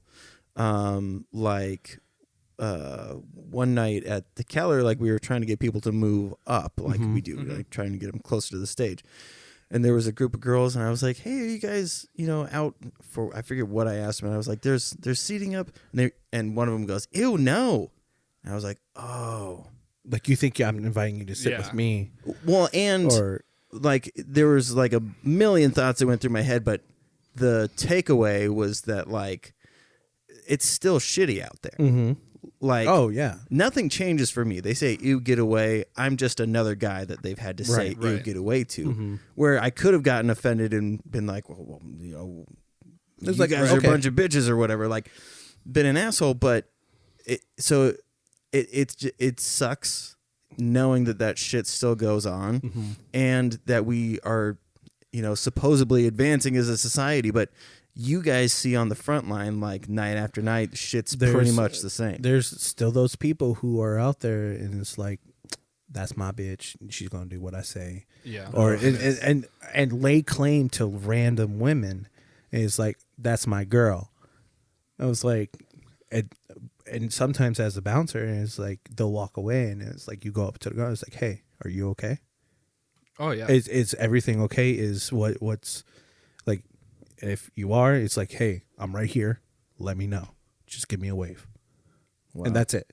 Because in it's very dangerous situations. Like there's the sex trafficking. There's people getting kidnapped and killed, and just like at playgrounds, people are getting raped and that that shitty things and like the sex trafficking. And it's like, hey, like we have to watch out for our women that are out here, trying to have a good time, and they're messing with the wrong people, or the wrong people are approaching them, and they don't know they're safe. Well, and I know I know know. you've done it too, where it's like it's bar closed, and it's like this girl's obviously drunk. She's uncomfortable, and you're like, hey, stay in. It's like, hey, we'll get you. We'll keep you in after bar close. Oh. Like stay in the bar, don't go outside. We'll take care of you. Like Because- we'll get you home one way or another, but it's like that crowd outside, don't go out there. Like just chill in here, sip some water. Because there's always a big group of people in front of the red carpet. Yeah. Oh, right, and right. and it sucks because it's like there are those sketchy people, and it's a very real thing. And it's like they'll scoop you up. Wow. And it's like, what the hell?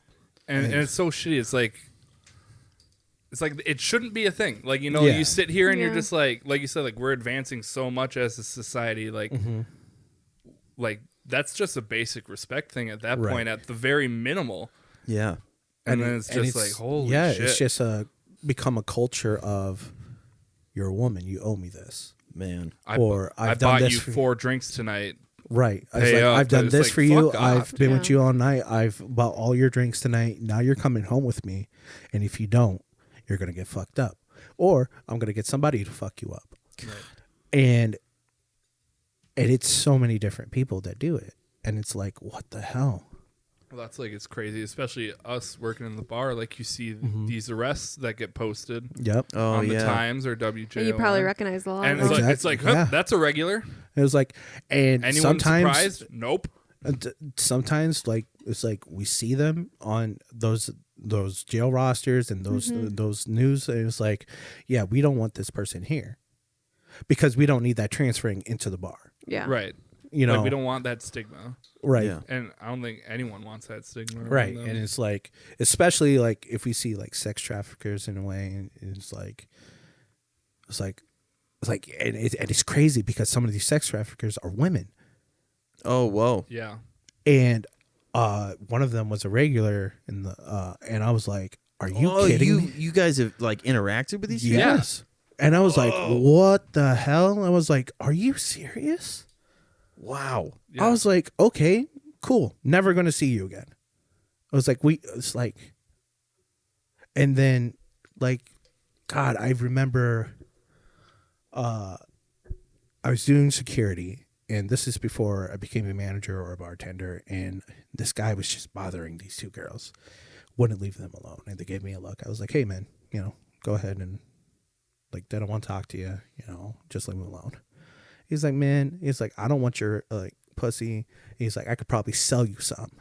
I was like, are you serious right now?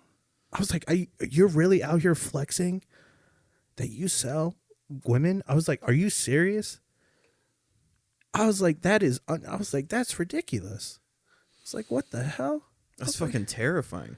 Well, it's even worse because like St. Cloud's. I was like, so I made sure to like It to is, watch them. yeah. I was like, I'm gonna sit here for a while and make sure nobody like comes up to you guys that you don't know that or you don't want to know. and like, And the like, real dude sad- got pissed. Like, he threatened to fight me. Yeah. And, like try to kill me. Like, he threatened to kill me because I was watching them. Wow. Like, the real sad thing is like we're just one bar. Right. You know, that's Oh all my that God. we see. Mm-hmm. You Yeah. know, like I couldn't imagine what happens at like when the press was around, or like or it's like even- DBs and like those like, places. yeah, not to like talk shit on the bar because like obviously every bar is whatever. It's whatever. People Yeah. are shitty no matter where you go. Right. But it's like Cowboys was the I'm 21, I'm going to Cowboys bar. Right.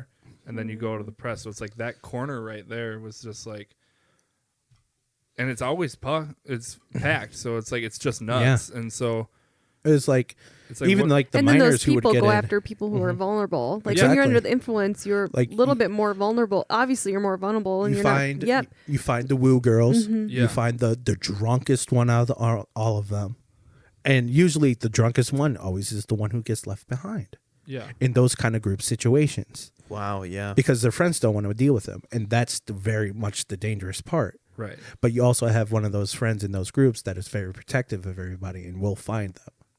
Oh, you just a bitch. It's like, No, oh, she it's doesn't like, know oh, you. no. Like, she's not going anywhere with you. Even if even if she's saying, yes, I want to go home with this person and have sex with them, she's not going to let you because you're Right. making a mistake because they don't know what's going to happen. Which is good. Wow.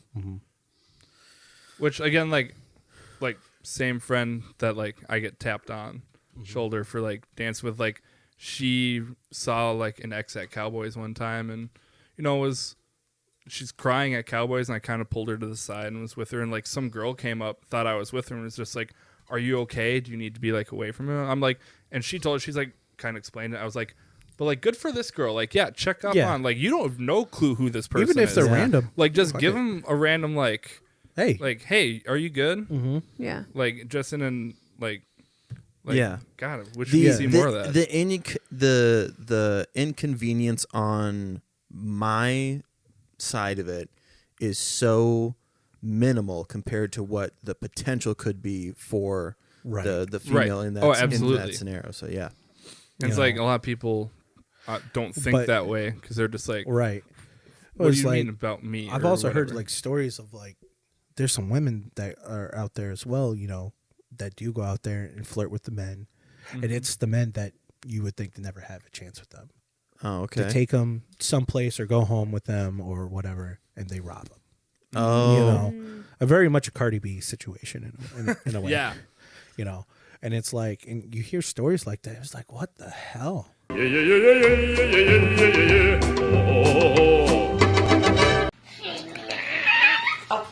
Speaking of bitch face, we've got some bitchin' snacks Bitch. to try out this week. We've got Malo Wow. A delicious snacky marshmallows. It has the wow factor. Quiero. What's in it, Chris? I'll read it. Read those Transport your taste buds on the marshmallowy journey with delicious flavors. Fuck. Handcrafted with the finest Belgian marshmallow, topped with rich, chocolatey caramel drizzle and sprinkled with cinnamon and sugar. Senses a pure taste explosion. Exploding in my mouth. Fuck yeah. 3 pieces are 110 calories. Oh, yeah. Okay. You sound like a teacher who's trying to pretend that the students aren't fucking around.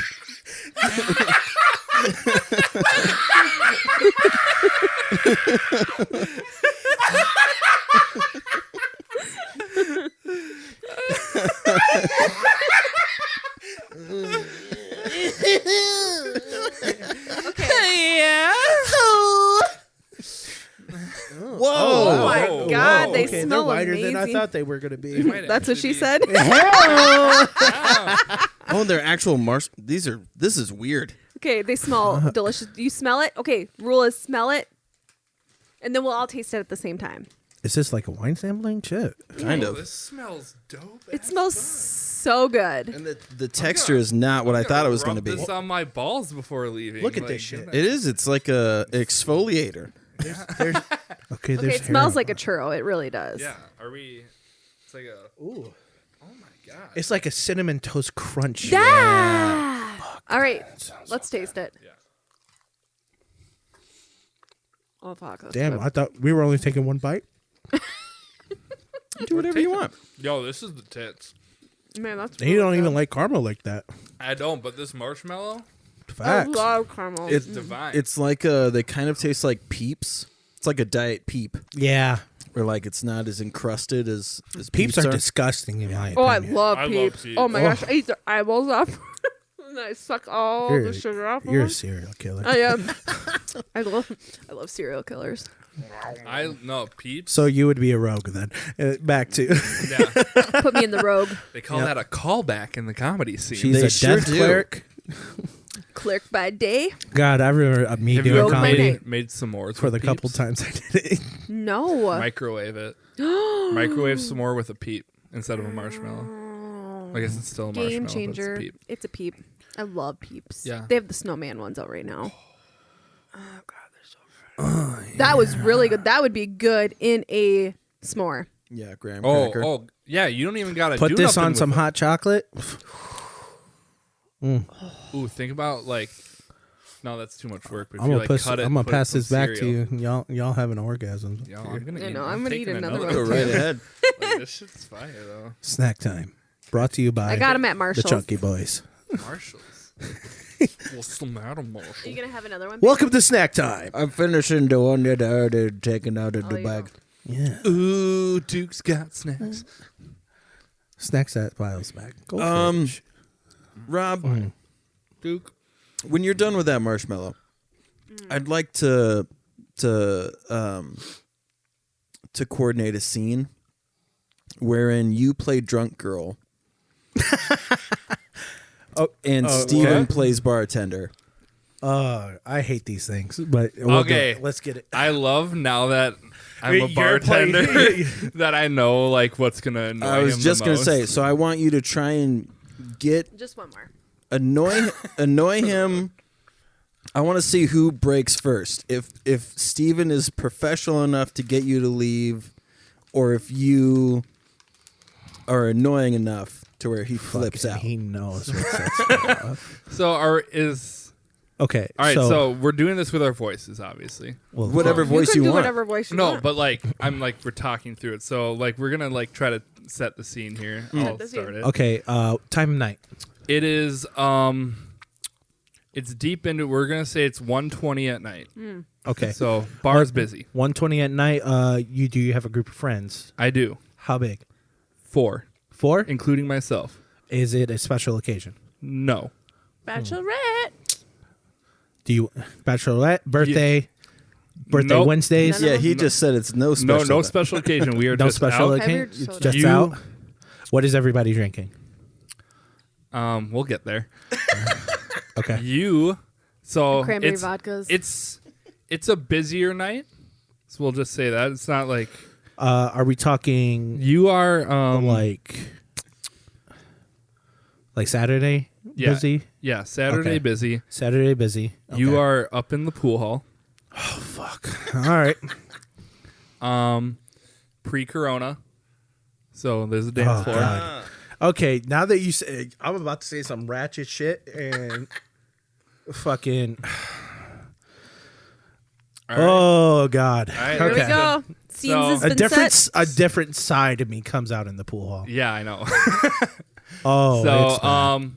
scene is also Steven is in the middle of making a drink. Okay. Just for the start of it. Hey, bartender. Hey, bartender. Bartender. Hey, I need to get drinks for my girls. Hey, bartender, do you not hear me? What do you want? Bartender, you're going to lose your tip.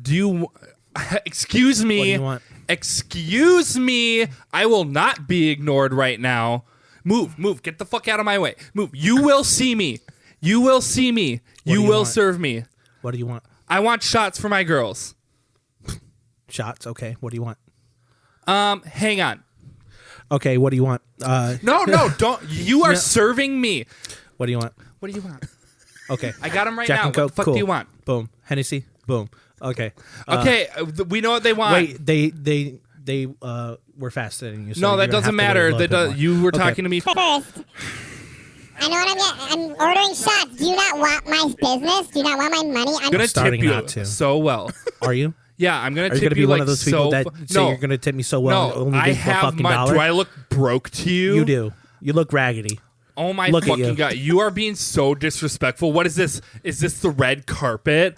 Listen, I know the owners. Okay, I will have you Congratulations, I know them fired. too. Do it. Call them right now. Okay, I'm calling them. Cool. Who has my phone? Yeah. Where's my phone? Okay. No, give me my So- shots. I don't care. They're getting it. Give me my shots. I want a water moccasin. I want two Disgusting. Scooby snacks. Disgusting. And how about just a vodka? What do you want? And Hey, seeing Jerome, she watch my leaves because they don't come back. like that's literally what it is, though. It's like Especially in the pool. because the pool hall is just a different breed of people because it's like you looked at me. You're gonna get my drink now, Oh. even though there was a bunch of people in front of you, Yeah. and it's like. It's like, yeah, I know you're in the middle of making a drink, but like mine's not here. And it's the same way in the teeny. It's almost worse. Yeah. Is the It's- pool hall is the It's one the dance more floor narrow? and the dartboards. It's Yeah. upstairs. Yeah. But it's always it's We get the woo girls, and it is like those are the woo girls, and it's like we want some shots, and it's always a Scooby snacks and a water moccasins, God, which those- are they taste absolutely Which I went- disgusting. But here's the other thing too. It's the say you finally get to and you make it. And like those are shots you have to make, you need to shake them. And then they're like, actually I want two more. Yes, and then when it comes time to pay, that's what we should have played through right there. When it comes time to pay, nobody has their money ready. Yeah. Is it all together or are you splitting it? If you're splitting it, everybody needs their And money then- ready. and then Nobody it's has like, it. oh, I'll And it's get like, it. oh, my friend walked away.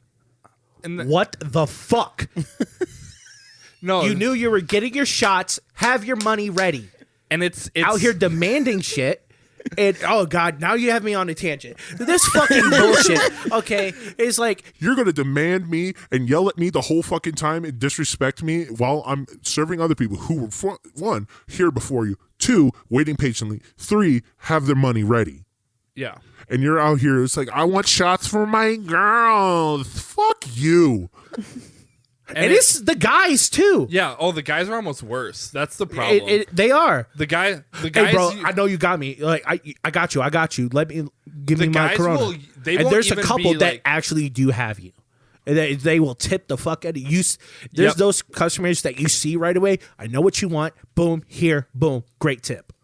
And that's just like the relationship we have. You don't have to know them personally. But that's you also serve 'em like anyone going to a bar, like if you tip, you're gonna get served. You will get that priority. Mm-hmm. Like you'll get that great service. It's not like we're like doing super shitty service. It's like to everybody. we have great small conversations, but that's not distracting from work. You're aren't being a dick. You're waiting patiently, and it's those people. It's like, oh, you know, it's like, I know you're busy. Go ahead and take care of those people. I can wait. Yeah, those are the people that I like. The guys are almost worse though because they're trying to flex. They're trying to impress the girl. Oh, get all my homies. And like you'll be complete opposite end of the bar, and they'll just yell, "Give me a shot of this Corona," and you're like, I'm just like, I just throw a finger up, like, nope, Yep, I'm not even gonna look at you. Yeah, that's what I was like. And it's like those two. It's like brother. And I'm like, fuck, dude. I was like, yo, look, you're gonna have to wait. And it's like, and it starts off as annoying like that, but once you tell them to wait, there's two reactions. Oh, you know, go ahead, do your thing. Or, man, I was waiting 30 minutes when you just got here. Right. It's like, okay. And it's the same way all over the bar because everybody's like that. Yeah, but then in some sort of way. And it's like, sometimes you just forget about those people because they are being so patient. Right. And it sucks. Then you feel bad and it's like, you know what, I'm very sorry. And that's when I buy drinks for people. Oh, it's same. like, you know what, my bad. This is on me. That, like, sorry about the wait. Yeah. You know. And it'd be like that. I just love the guys that are like, I'm gonna take care of you at the end of the night. Like they start a tab, whatever. You're like, cool. They don't close it. No, they do close it, and they're like, enjoy this 75-cent tip. Man, I had a dude. He had a tab. It was $148.50, and I remember it night and day. And he tipped $1.50 on it to make an even $1.50. I was like, and then he tries coming back later. Like a few weeks later, and he's like, "Man, I treated you good. I'm out here tipping. And I'm like, out here paying your salary. You did. I'm out here paying your wage. I'm making you money. I already spent $100 in here, so I get to act like I want to. I get to talk to whoever the fuck I want to, the way I want to. Like, nah, I don't care. You could take that money back. I really don't care. Right. Like at that point, I'm like, I don't want your fucking money. It's like, if you're gonna act like this, I don't want your money. I actually, oh my God. We got Steven going. You got me hyped up This bro. is therapy. It's okay. Let it out. I had this kid, and this is when I was talking to Maddie for a little bit. Fuck that bitch. Ow, fuck. Hit my eye. There was this dude, I think freshly 21. He's a car salesman. Okay. And he comes in. He's a nice looking guy. You know, good looking in a way. Douchebag, but good looking. This is a fuckboy. Yeah, super fuckboy. And he was talking about, you know, like he sold this many cars, made this much money this month, like whatever, trying to flex. And he was trying to flex for Maddie. And it was hilarious because Maddie was like, she was kind of feeding into it, but like not. Yeah. And it was hilarious. And he's like, you know, I'm gonna go get tailored like this $3,000 suit, and like I was like, all right, cool, you know. And he's like he ordered like Macallan 15 or something. It was like $17, and he didn't tip me, which, whatever. I didn't expect one from him. Okay. And he's out here flexing. It's like, yeah, you know, I bought this like $20 scotch. I was like, it was 17, but like, he's like, I gave you $3 tip. I was like, no, you didn't. Well, here, and threw it at me. Oh, I was like, I don't want your money, bud. I was like, you can leave. I was like, no. I was like, you're out here flexing for who? Yourself? I was like, nobody's impressed. Right. Great, good job. Good job on making money. All right. And living your life. I mean, why can't he be a normal person and invite his poor friends into his huge house and flex on him that way? He's freshly 21. And like, I know some freshly 21 people who like fucking do have houses, which is crazy. And it makes me feel like a failure as a person. I was like, how do you have this house already? It's like, you guys have been set up for success. And I'm like, you're 28? 27. 27. It was close. Yeah, I'm 27. I'm old now. It's I want to But tell. dude, I'm gonna be 34 this Saturday. You don't look at Kim Duke. Let me tell you that. No, you don't. I feel it. I feel like 45. You look You like two look like two bad man pajamas. you look like two people I would go on the mosh pit at Warped Tour with. Facts. That's the greatest compliment I You guys want to go to Burning Man together? You want to That's share more a tent? Chris's speed. Yeah. Actually, now I'm more like I want to We go don't to. share a tent already. I want to go to Burning Man. God, that just makes me think of Bernie Mac, and I miss him. Oh, I think of B Sands. yeah. I was talking about going to Vermont and just listening to him talk for a whole weekend. See, You're so old. Tell him to have him talk to me about his book for a while. And then there's me and Rob. We're in the mosh pit getting beat up. Blood. Bernie. Lost The our used shoes. is playing. And, Oh, and I'm in the back just like, this some white people shit. all right, there's a story I want to tell because Steven's here. okay. But I want to get something really quick because obviously I listened to Wait. y'all me get put on blast for listening to Machine Gun Kelly during the Annie Adrian episode. That's a good That's funny. album. It's a great album, first of all. Yeah, I Second like of all, I'm like, I just like music like people don't, apparently. Yeah. You do, Me too. but then you put those people on to said music, I know. and then they love it. Well, they But don't Chris love made a it. good point during that podcast that it's Travis Barker's album. Yeah, he was, yes. Yeah. But they put out a, like, what's the, like, the deluxe version. Oh, okay. Oh, yeah, yeah, yeah. yeah. and they have a song with The Used. Yes. on there. And I'm just like, this is so fucking. I'm like Kim Duke was gonna. I freaking love it. Yeah. You know, I love the Used so much that the kids know a lot about them. Like, Landon heard that song in the car and he's like, oh, the Used, that's your favorite band, Mom. I'm like, damn You're right like, it is. my boy. I'm like, and you get this house when I die. My He heart. knows. He He knows. pays attention. He does. He read the scriptures. So wait, what story? Yeah, let's hear All this right, story. so What does this entail? it's the dude whose dad owns Kia St. Cloud.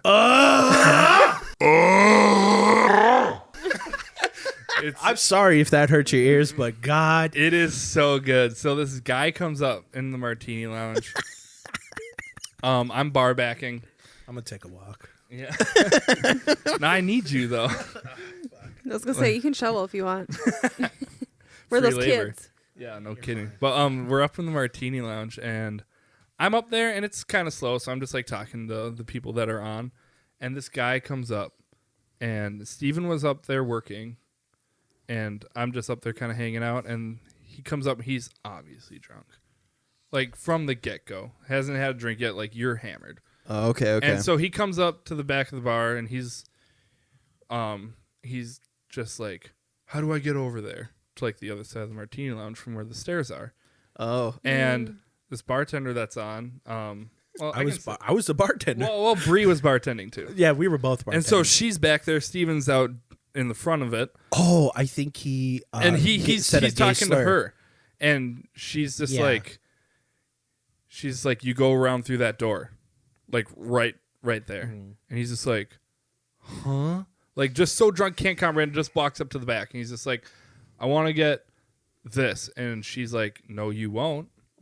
You will not be getting that. Breeze And- bartends, and it's those drunk people. She got the attitude. Yeah, and it's It's and hilarious it's sometimes. hellitude, but it's like you need it. Yeah. And this guy's like, he's we're just not like serving him. he's like, all right, she's like, I will give you the one thing I will give you is like a McGolden, a very light beer. Mm-hmm. That's all she's willing to give him. He's just like, no, why can't I get? I don't even remember what he's trying to order. He's like, let me get this, and I'm just standing there with it. And I like took a picture for a security chat, like, hey, we're about to kick this fucking guy out. oh, And he's like, You're you just know who staring I? at me like She's like, frustration. no. And then it gets to the point where he's like yelling at her, and she's like, I'm not serving you. You can leave. He doesn't leave. So like Steven comes around back there. I'm there, and he's just like, do you know who I am? My dad owns Kia of St. Cloud. Do you not know who the fuck I am? Like we're like, we don't give a fuck. I thought it was dude. Toyota. Was it Toyota? I don't know. It was one of the two. It was either Kia or Toyota. Doesn't Fucking- matter. This guy's a fucking prick. Your son, And- piece of shit. Yeah, and he's just so like I'm gonna have all your asses, all this shit. Like we're just like, we don't give a fuck. Have fun. Like, yeah, Go great. ahead, You and sucked spend- your dad's dick for money. Like, get out. We're calling him a daddy's boy. Yeah, we're just like, ripping them the entire Yo, way out. We were Well, roasting this man's. he finally fucking leaves. Oh, I get a text from Steven like, hey, I need you to come to the front teeny door right now. And I get down there, and the dude's outside talking to like 2 girls. And I'm like, do we go out there? He's like, yeah, he's on the property. I'm like, he was on. Okay, sidewalk is not our property, but the ramp is. the ramp is. That's right out in front of the carpet, the handicap ramp that we have. So he was talking to 2 women out there. Apparently, they were part of his group. Yeah. And was telling them that we were assholes and want to let him in. Yeah, it's and so- we told these women why, and they were like, "Are you fucking kidding me?" But like, we go out there. I'm like, do we go out there? I'm like, I want to. I'm like ready. I'm like, I'm Yeah, hyped. This Robert was fucking- in a form that it was rare, and I was like, It is. Let's do this, my I guy. have never wanted someone to swing on me so bad because I'm like, I just want to punch him just once, and like I can't instigate anything. Right. But I'm like, you swing at me first, like you're done. And like we walk out there, and he immediately just starts walking away. Like, and we're yelling, we're like, get the fuck out of here. You know you're not allowed in here. Fucking leave. He's just he's like, fuck you. He's like, I got more money. We're like, yeah. He's like, great. It's your dad's money. Fucking leave all the shit. And I want we're standing outside yelling at him, and he goes, come outside. Comes out. I'm like, I am outside. Like we're both here. We're both right here, and you're continuing to walk away, and like these girls are just sitting there, just like, what the fuck? But okay, so then we leave. I don't know if you know about this. No, I don't. So Enlighten. we leave to go back up to whatever we were doing. I was bartending, and he comes upstairs with this girl. I'm like, yo, get the fuck out.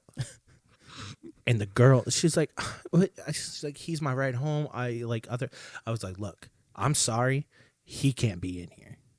I was like, he's disrespectful. He's throwing out gay slurs, and like, I'm not having it. And plus, he thinks he owns the place. Like, Yeah. Yeah. You don't do shit, boy. I was like, I give 0 fucking buttons. Like, you can fucking leave. And I kick him out again, and he starts recording me.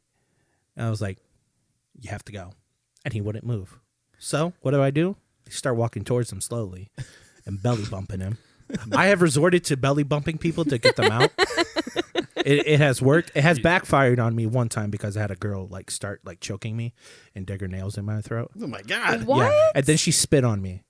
And like, none of this was in a good sense either. No. I was gonna say, did you come or? Fuck. Chris just did. Yeah. Boing. Speaking of, But yeah. Should I have worn gray?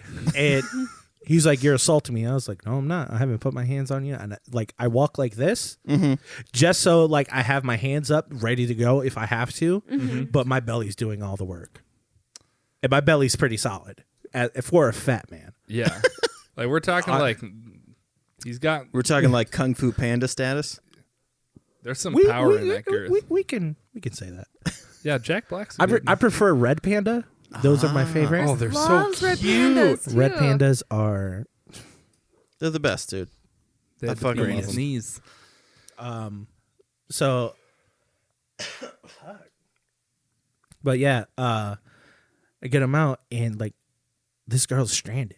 She has nowhere home. She's not from the area, and I'm like, I'm sorry. I gave her money for a taxi home. Oh, okay. I was like, and I was just straight. I was like, you do not need that in your life. I don't know if you're dating him. I don't know if you guys are married or whatever. It's like, you don't need that. That is the type of person you do not go out with. Yeah. It's like those people who throw out their parents' names is like, oh, my parents own this. My parents own that. I'm from here. Ugh. You don't need those type of people. It's so cringy. I was like, Like, you hear that, you're just like, I was like, "Ew, you're okay." an adult. I was like, it's like, yeah, it's like, I don't give a fuck where you're from. I mean, it seems like you would think that those people have been made fun of so much in media that people in real life would be like, oh, so people who do that are idiots. Yeah. I'm not going to do that. But they still exist. I just get big Draco Malfoy vibes. Like, Because- my father will hear about this. But the thing, it's a thing. It's where it's like, yes, you do get results from throwing out your name because some people actually survive off those people's business. Right. And it's like, Oh. you know, and it's like, I had no idea who this guy was. Yeah, I don't know like- who your parents are. Like I was like, fuck you. And it's like, it's like, you don't impress me because you have money. I really don't care. Right. Mm-hmm. Congratulations, you have money. Yeah. Like at this Like, point, you're cool. just another drunk asshole that I have to deal with right And it's now. Yeah. like you're the person that wants to be on Jersey Shore calling yourself Pauly D. Pull. Like, for real. Oh, I'm the situation. Oh, fuck you. Dude. It's all just so weird because I can't even get, like, I can fake being like misogynistic and like an asshole, Mhm. but it's because it's so ridiculous to me. Right. It's the same, like it's the same way as like joking about like magic to me. Like it's just beyond my like actual scope of understanding as to like I hate being disrespected, but I put up with it Right. way more than anything. But when I like to what you guys are saying, like when I start seeing it happen to other people, Right.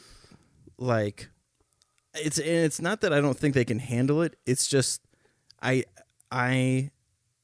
know nobody deserves it. Nobody deserves to be treated like shit. But it's totally different when it's happening to you, is where when you see it happen to somebody else and you know their stripes, like I know what they've been through, and you're like, Right. they don't deserve that. Right. It's like, this person's such a good person. Yeah. You know, it's like, why the hell are you saying these things though? Yeah. That's It like, was like, I have a story. Recent within the last year happened to me. So I review things with providers. The provider gives me the recommendation. I'm just the middle guy. But of course, we get the shit all the time. And I had this parent say, like, I was given recommendations, and the parent was saying, so you talking to me like she goes, I'm a highly educated person, and for you to talk to me like that, I want to be like, we have the same, like, that person has the same job as I do. Like, they're a nurse. I want to be like, lady, we have I might even have a higher education than you. I have a master's degree, but I didn't want to throw that out there. But it's like constantly, like, she was degrading me so much that I was just like, I'm just giving the recommendations. I am sorry. that stuff happens so much, especially I work at Capital One as security. Okay. And when I make my rounds, you know, I'm walking through the call center, you know, just making sure everybody's doing what they're supposed to be doing. Nothing's like crazy, or like nobody's like in danger of anything, or there's no trip hazards.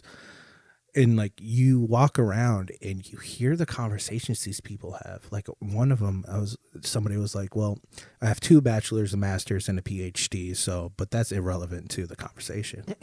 Right.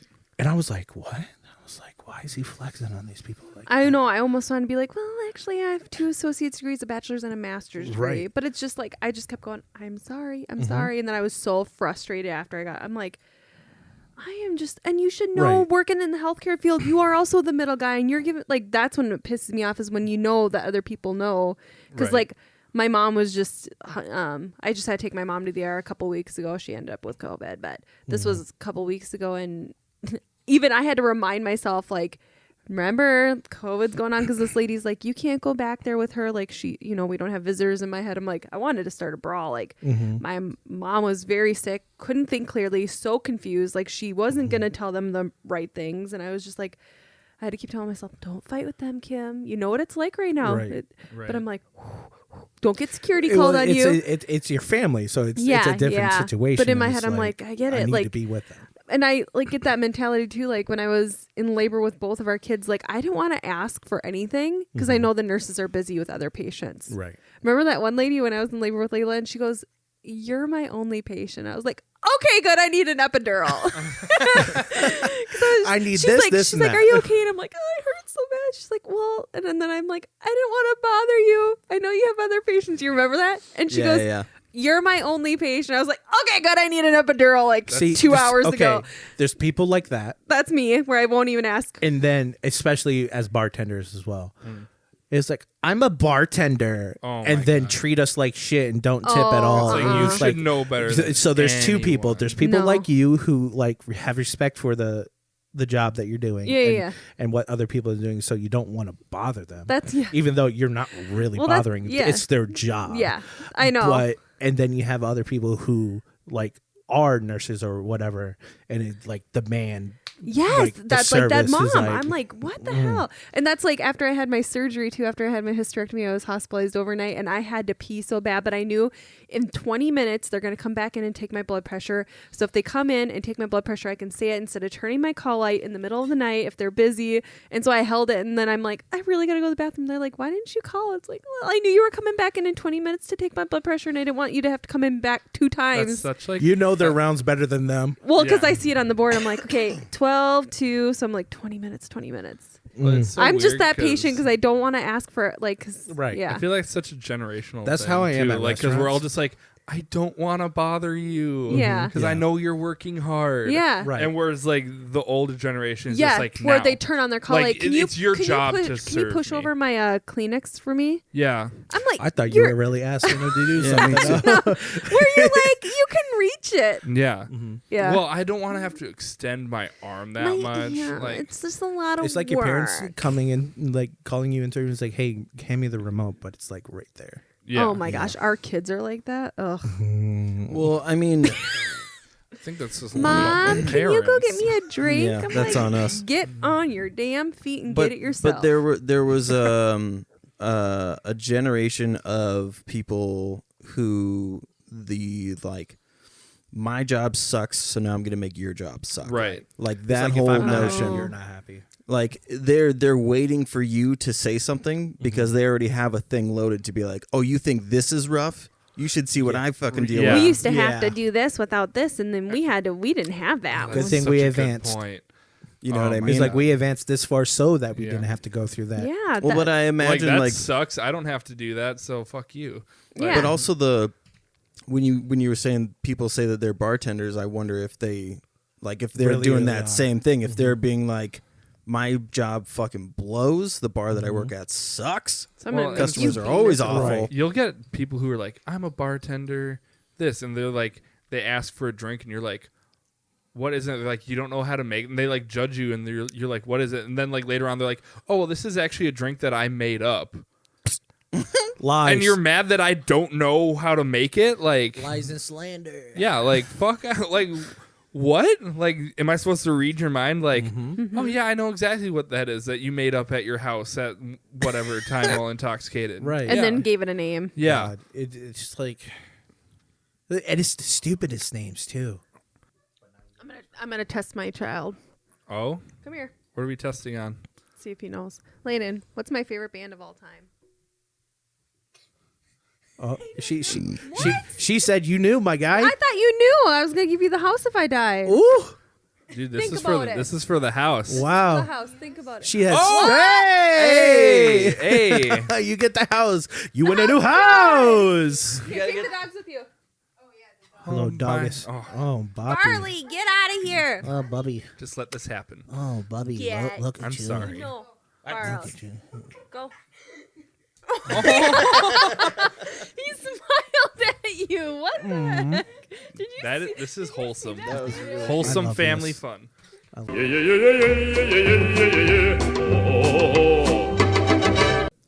You know, I'm just gonna say this right now, and Chris, you kind of look like a knockoff brand Paul Rudd. Yeah. Yeah, I look like Paul Rudd's brother who's super jaded about the fact. yeah. But I he's still Oh my call gosh, I see it. I text him and I'm like, man, can I You get look- another? I've been looking at you like this whole time, and I was like, yo, he looks like Paul Rudd. You know what? Know what it is though? Look at me. Look at me head on. Oh, you do look It's like. a, no. The other day, Chris now put got the this. glasses back on. Really, Chris quick. got this the other day. I feel like I look more like Shia LaBeouf's sponsor. Yeah. What? I can't remember. Paul Rudd, Shia LaBeouf had a baby. No, I'm thinking more Paul Rudd, Seth Rogen, love child. Ooh, There you maybe go. all three of them though. Where were we at? ooh, We that got this not that long ago, but someone walked in and they're like, Oh, Jason Have you- Momoa. "Oh, it was the guy doing our Excuse me? internet here." Some When guy my walked- hair's down and I was playing guitar, so the dude could Yeah, see. so Chris is like hair down, shirt off, playing guitar. Put your hair down. I want to see this sexy shit. I No, know. I don't- was just adding to Let me the see story, this Should I but let my hair down too? But he's sitting there playing guitar, all that, and the guy's like, "Have you? Has anyone said you look like Jason Momoa?" And, I was like, and you're "Stop like, no, I am white. I said, "Stop hitting on my husband, you piece of shit." All right, are we in a game right now? 'Cause I'm doing this too. God damn. Bro. Whoa, your hair is long. It's curly though. Yeah. What happens when you straighten it? I don't. Why I mean, straighten it? see how long it is I when it's remember straightened. I did They this go side by side straight. picture. Like if it's wet, which is kind of its most okay, straight. I could kind of see it a The little Momoa thing, yeah. bit. Yeah, the Momoa thing a little bit. Like Except wet, you got the tattoos it'll have to be be like visible titties. in the thing. Yeah, it'll definitely like I sit see on it my a little titties. bit. I like it with your hair Yeah. now. I need to You put- look like a completely different person. You put this. He back should wear on, his though. hair down. You more have that often. intimidation factor of when your hair is down. Yeah, When you my wanna be a hair's bouncer? down, You When do. you- yeah, yeah, you do. legit. Like, Let it's me like- see. Damn, I Yeah, love you when look your Like hair's you look down. like you've been to jail and fucked some people. Yeah, up. for sure. Man. I Yeah, was you about- look like. But you I fucked some also- dudes in I was about jail. to say something I, I was supposed to say. I volunteer at the prison. Like I still go back, and I give that speech of like, this doesn't have to define you. You can turn your life around. Look Yeah. at me. But Look then at what Hot I wife. now. Me and my wife, we make sweaters for kittens. Yeah, who wants to go to Burning Man? I like your hair down. I Nah, forget it's what good it luck. looks like. Hey, it look good, my guy. Yo, Yeah, it's an Hey. excuse to take the headphones off Hey. too. I'd fuck you. Hey, I would also fuck you. You want to be on top? I'm kind of cushy. I would prefer it. I see it on your face. Whoa. God, you Do guys you are guys so need me to wonderful. step out? Do you need us to go like just talk in the kitchen or something? Give you a little privacy. You want to wear my thighs at ears muff? I just want to block out Jesus. the world with your thighs. I mean, You look like a I cut my hair before I came here. It was wild before. I would. You look more like if the Kool-Aid Man and Jason Momoa had a kid. I like that. I'll take it. I'll take it. You actually do. You look more like Jason Momoa than I do, for sure. Is it because I'm ethnic? What? You're ethnic?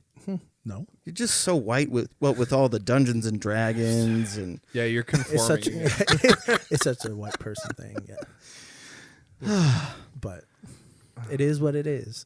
it is what it is. Rob, do you still do Instagram? I do. What's your Instagram handle? At Riggy Roberto. Oh, I know what I was going to ask you guys actually before I do that. So this will be coming out this is our Christmas episode. So I'm glad you Oh. dressed up and I shit. dressed for Why- that we didn't Pornhub even talk occasion. about. We didn't even talk about Christmas. No, I know. Pornhub Christmas, baby. I'm the sex bard. Sexy sexual bud. I'm the sex addict bard. so the How's it year going? is going to be coming to an end soon. Yeah. What inspiration can you give to people? I mean, we've talked about a lot of like respecting women and Right. Right. and all of those things, but like I guess maybe from the bartender perspective, like 2021 could be the year for change. What do you think? It's a lot to think about because it's like there's so many things everybody can improve on. I just want to say, who knows what's going to happen with Corona next year. But like we want to work, like just like bear with us because we have a lot of even like beforehand, like we've got a lot of regulations we have to follow Right. that people get really frustrated with us for. And it's like, look, we need to do this stuff so we can stay open. Right. And so like even the bar could lose a liquor license if we don't follow these. Exactly. So I think from that standpoint, like try to work with us. Like it's uncomfortable for everybody. And It's like we don't want to be doing it. yeah, like that. like you know, we like, want to be back everybody- to normal and having Right. fun with everyone, but stuff that we have to do now to get there. So try to work with us as best and try to be understanding in Yeah. that way. You know. As well as everybody. It's not just the bar. Like, Right. God, you Like look at wherever- everywhere. Retail workers, restaurants. Oh my God, yeah. Doesn't matter. For real. Yeah. Hospital workers. Like, Be kind just, to people. That's my Right. thing. yeah. Well, yeah, it's Like, we're in it together, folks. It's like, you know, be kind to people, but most of all, be kind to yourself. Yeah. You know, it's like, sure. you know, you have your problems and everybody has their situations, but at the same time, you know, it's like, be kind to yourself. Like, you are loved, you are worth everything. You know, you deserve happiness, you deserve, you know, everything you want. You know, work for it. And just, you know, if you got problems and that are weighing on you, you're not alone. You got other people who are out here. I mean, if you That got would help problems, you. I feel bad for you, son. We got 99 problems, but a bitch ain't one. Well, not for you. I mean, yeah, I'm alone. But yeah, it's like you got situations you need to work through. You reach out. It's hard. It's hard to open up to people because some people use it against you. But at the same time, like you have those people who are out here who love you, who care about you, who want to see you thrive and do good, and achieve what you want to achieve. So no matter what, just be kind to yourself and and sometimes take the initiative. Is like, how are you? But like, it's not just in the sense of how are you, but like truly, how are you? Mm-hmm. What's going on in your mind? What's going through your head? So like, it's like we can get through these problems so that it's like, I want to see you here, Yeah. And it's like, Yeah. I appreciate you being in my life. And like this past Thanksgiving, I had a breakdown and it's been 6 years since I see my family on a holiday. Oh man. I'm out here, I moved out here with my brother. My brother left for the military 6 months after I moved here. So I've been out here by myself for a while.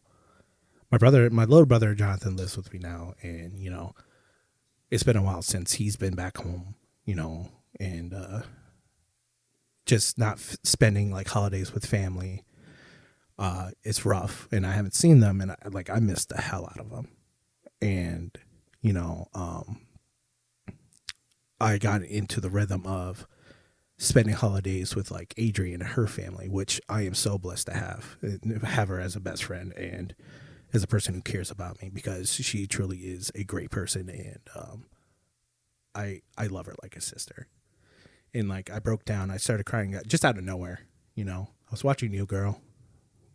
Sure. Watching New Girl, the Thanksgiving episodes, and of course it's Thanksgivings, and like I was supposed to go to Colorado to go see my brother and his pregnant wife now, and I was just upset. I cried, I broke down, and and I just reached out to like Adrienne, I reached out to Robert, I reached out to Callie, and it's like some other people, and I was just like, hey, I appreciate you. I love you. You deserve all the happiness you have in the world. I hope nothing but greatness for you. It is like that type of stuff, because I don't open up too much to people like that. And it's like, it takes sometimes those breakdowns to really like tell people how I feel. It's like, look, it's like, sometimes it's hard to express yourself. It's like, I don't express myself in a lot of ways, and I exclude myself, but I feel left out at the same time, Yeah. but Well, it's it's tough, hard. man. Yeah. I think like to what you're saying, being the like kind of strong person that people can lean on, when people see individuals like yourself being vulnerable in that way, it inspires them to be more empathetic or understanding of other people's situations. So like I think that's a huge thing. I wear that shit on my sleeve, and sometimes Same people here. take it for granted, but like even I've been slacking on, like when I got out of treatment, I was keeping in touch with 4 or 5 of the brothers that I was in there with, and I haven't talked to a couple of them in too long, and it doesn't take much to and sometimes just take that initiative. You just think about it. It's like, it's been a while, let me check up on them. It's like, hey, you need anything, just let me know. It's like I myself, I don't have a lot. I'm broke as hell. I'm fucking, I struggle. But if anything I can give, I will give. Right. But sometimes it's just the thought, like, because most of the time people know what you have available to you, or what you're able to give.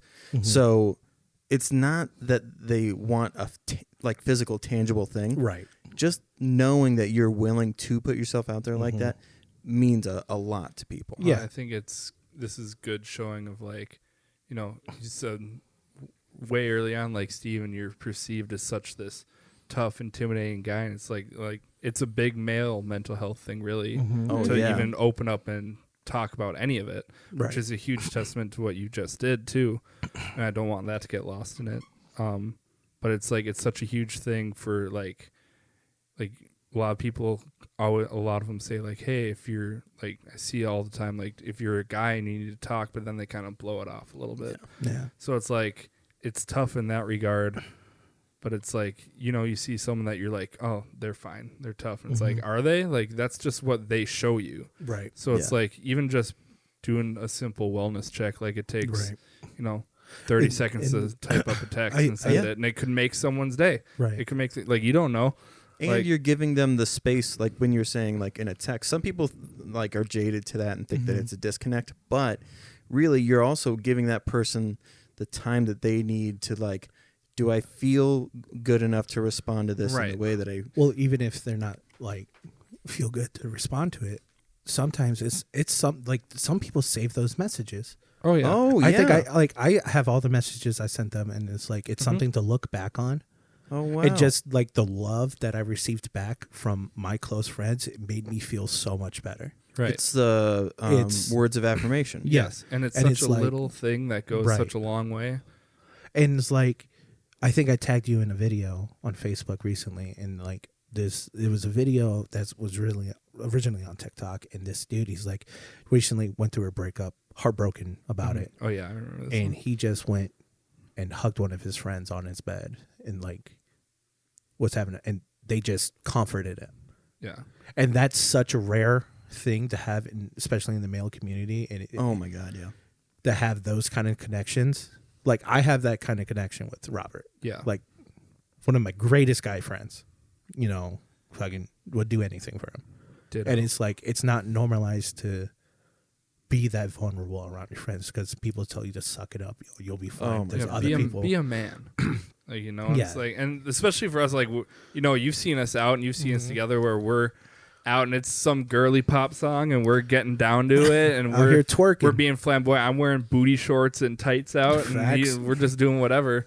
So it's like it's not your typical manly stuff to do. But I think at the same time, it's like we're out here. I think it's like, not to toot our own horn, but it's like we're like some of those people who show other like cis white males or cis males in general. Sure. It's like, hey, it's okay to be fucking freaky, feminine, whatever. Yeah. Embrace it. Have fun. Yeah. You don't have to act. It's like, I'm a man. I chop wood. I do this. I don't know shit about cars. I can put gas in it. Yeah. Yeah. It's like get out here, have fun, make a mockery of yourself, but in a fun way. Right. Not to where you're embarrassing yourself. Yeah. But it's like, it's okay.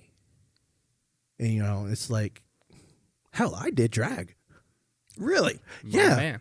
It wasn't traditional drag. I didn't lip sync. Okay. But I did it.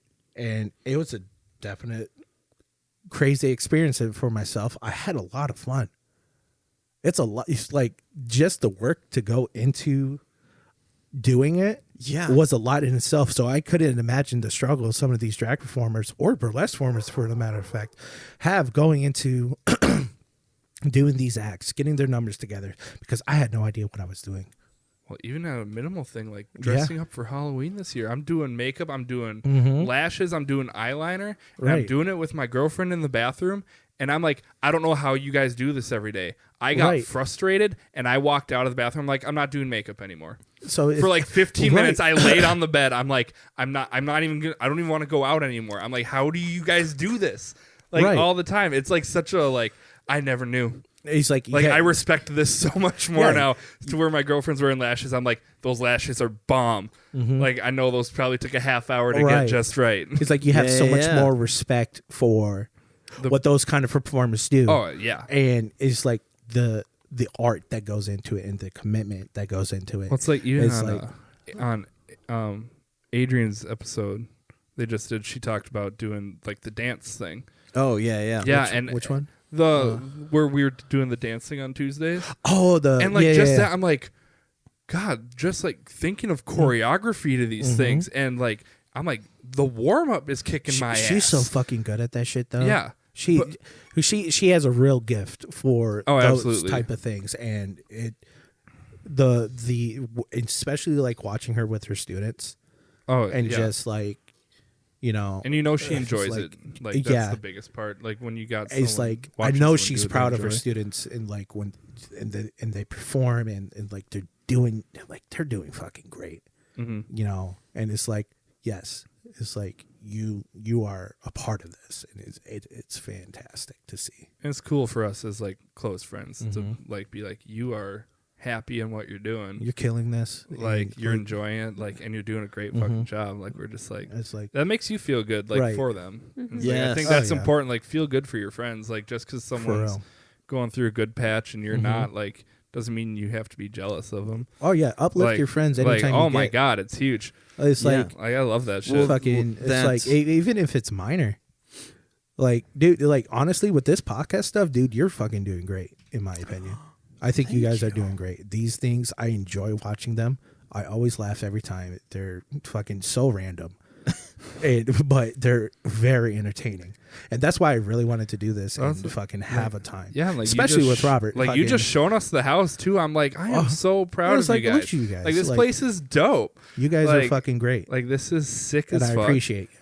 Like, Steven, we appreciate you having us. Robert, you guys are just so fucking awesome. Kim, anything you want to add? At what? For Kim the year? Burley. Anything. Kim Burley. Yeah. I'm just a little upset that my dog smiled at you and he did not smile. That was at really me. funny. Damn, that was like 20 minutes ago. I know. I'm still thinking about it. Like I saw Because his the mouth. dog- Like he smiled, like open smiled Okay. at Chris Oh, with teeth? with teeth. And put his hand up and was like, hey, I man. said, okay, well, he did It's that like, to me. hey, too, Dad, you're doing great. Just be kind to everybody.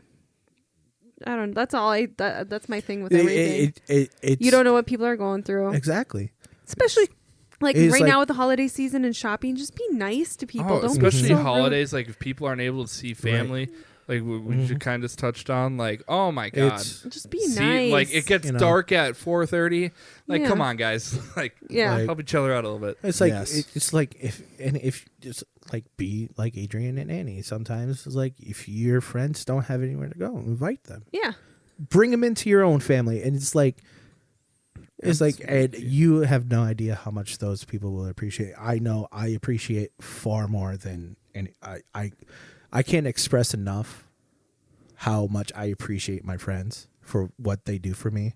It doesn't have to be money wise, activity wise, or anything. Just being there and being my friend, Just present. Yeah. and- you know, yeah. just present in my life. You know, it is like those type of acts of kindness Yeah. is so rare, you know, to have in friends, and just for those kind of people to invite you and to be part of the family, you know.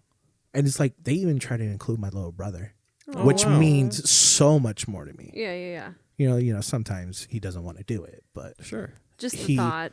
he is Absolutely. I love it, you know. And just reach out to people, you know, no matter who it is. You haven't talked, maybe it's you see something on Facebook, you can see patterns. Yeah. You know, it's like, there's people out here talking about how they hate themselves, and just to you know, get that rise in attention sometimes, you know, but at the same time there's people that really going through it. And it's sometimes just the people that you least expect it. Well, And I know it's sometimes said the it so many people that times. are like saying things on Facebook where it seems like they're trying to get attention, and they also a lot of the times don't realize how depressed they actually are. Right. So they're wanting this surface level attention when. So, and I've been trying to say this more. Like in the like mental health is getting better. There's more understanding, but once you get the label, so like I have hypomania, major depression, all of these things, it doesn't stop there. You don't learn these things and just keep saying, I have this, that's why I'm acting this way. So asking people, okay, so what can we do about this? Well, I think on the flip side of Like, that, how too, can I help you? yeah. Like, help me help you. But like, what could I'm we not do trying to so fix that your you're- problem. Yes. Like, never. And what I've learned throughout my years is never try to fix somebody's problem. Yeah. Yeah. You But know? give them Huge. tools if they need. It's like present yourself as somebody there to listen and be an ally to them and, help Right. them go through whatever they're going through and just be there. You don't have to fix everybody. I You don't think on have the to flip fix side, things. If too- you can help them in some sort of way and get through something, go ahead, by all means, try. But try to do that in a way that they'll appreciate in a way. Like, What is that? Leading a deer or a horse to water, but you Yeah. can't make them drink. right. That whole Something notion. like that. It's like Plus, it's they're so much gonna more feel how they fulfilling want if to they feel. do it. You can't fix you can't immediately change Yeah.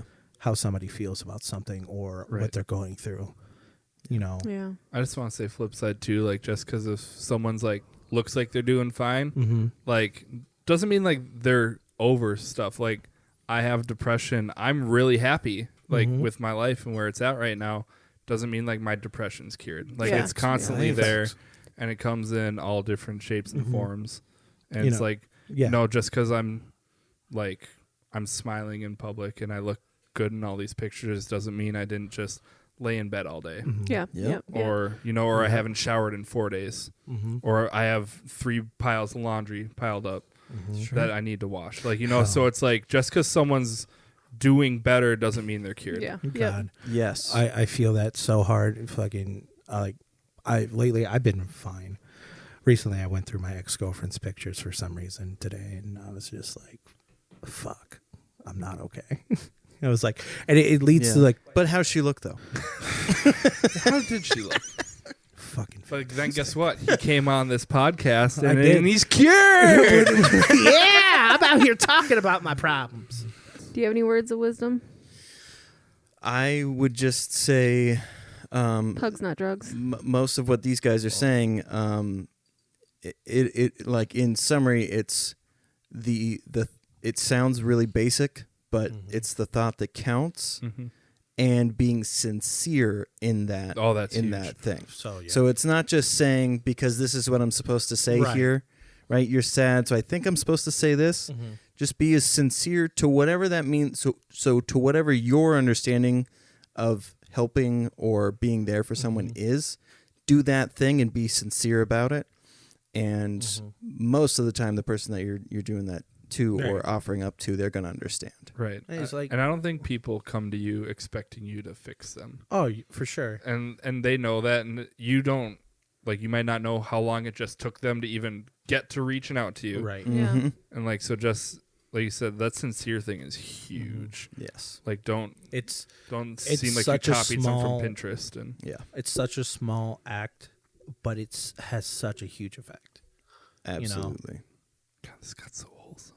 I love it. I love wholesome. Well, I mean, that's the I encompasses forgot how we like got on the talk. this I whole don't know, that's people why we like do this. people thinking that being a comic means that you're devoid of like these sincere, genuine moments, and Right. it's like Absolutely.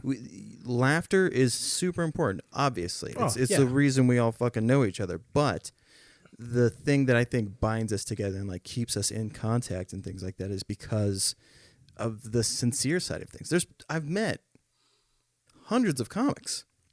I keep in touch with like 5 of them. Like Right. there's a lot of people that I don't mean to be negative, but like they're just not worth investing in because their path is Absolutely. so clearly in a different direction where like the connections that I want to have are with people who I can be there for and they can be there for me. So like that vice versa thing. Right. It's Like, give and take. yes. So I love you guys. We love you too. Hey. We love both of you. I fucking Love love you you guys. too. I'll kiss you right now. I mean, COVID, Chris. y'all right. No You're right. COVID Keep your kisses. damn Sorry. mouth to yourself. You won't even give me Did you your see mouth. how both of us were getting ready to? I know. So Give me I that. was like, let me get my phone. You got one I need. Give me that. the last thing that we do, our listeners are called ducklings. So we say au revoir, little ducklings, quack quack. Au revoir, little ducklings, quack quack. Ooh, can we all try to say it in our best David Attenborough? Au revoir, little ducklings, quack quack. I can't do accents. That was good. There's a lot of pressure now. Au revoir, little ducklings. Quack, quack. You see, I'm trying to. Au revoir, little ducklings. Quack, quack. The cadence was perfect. That was good. Very Yeah. good. All right. Good job. I try. Thank you. Thank you.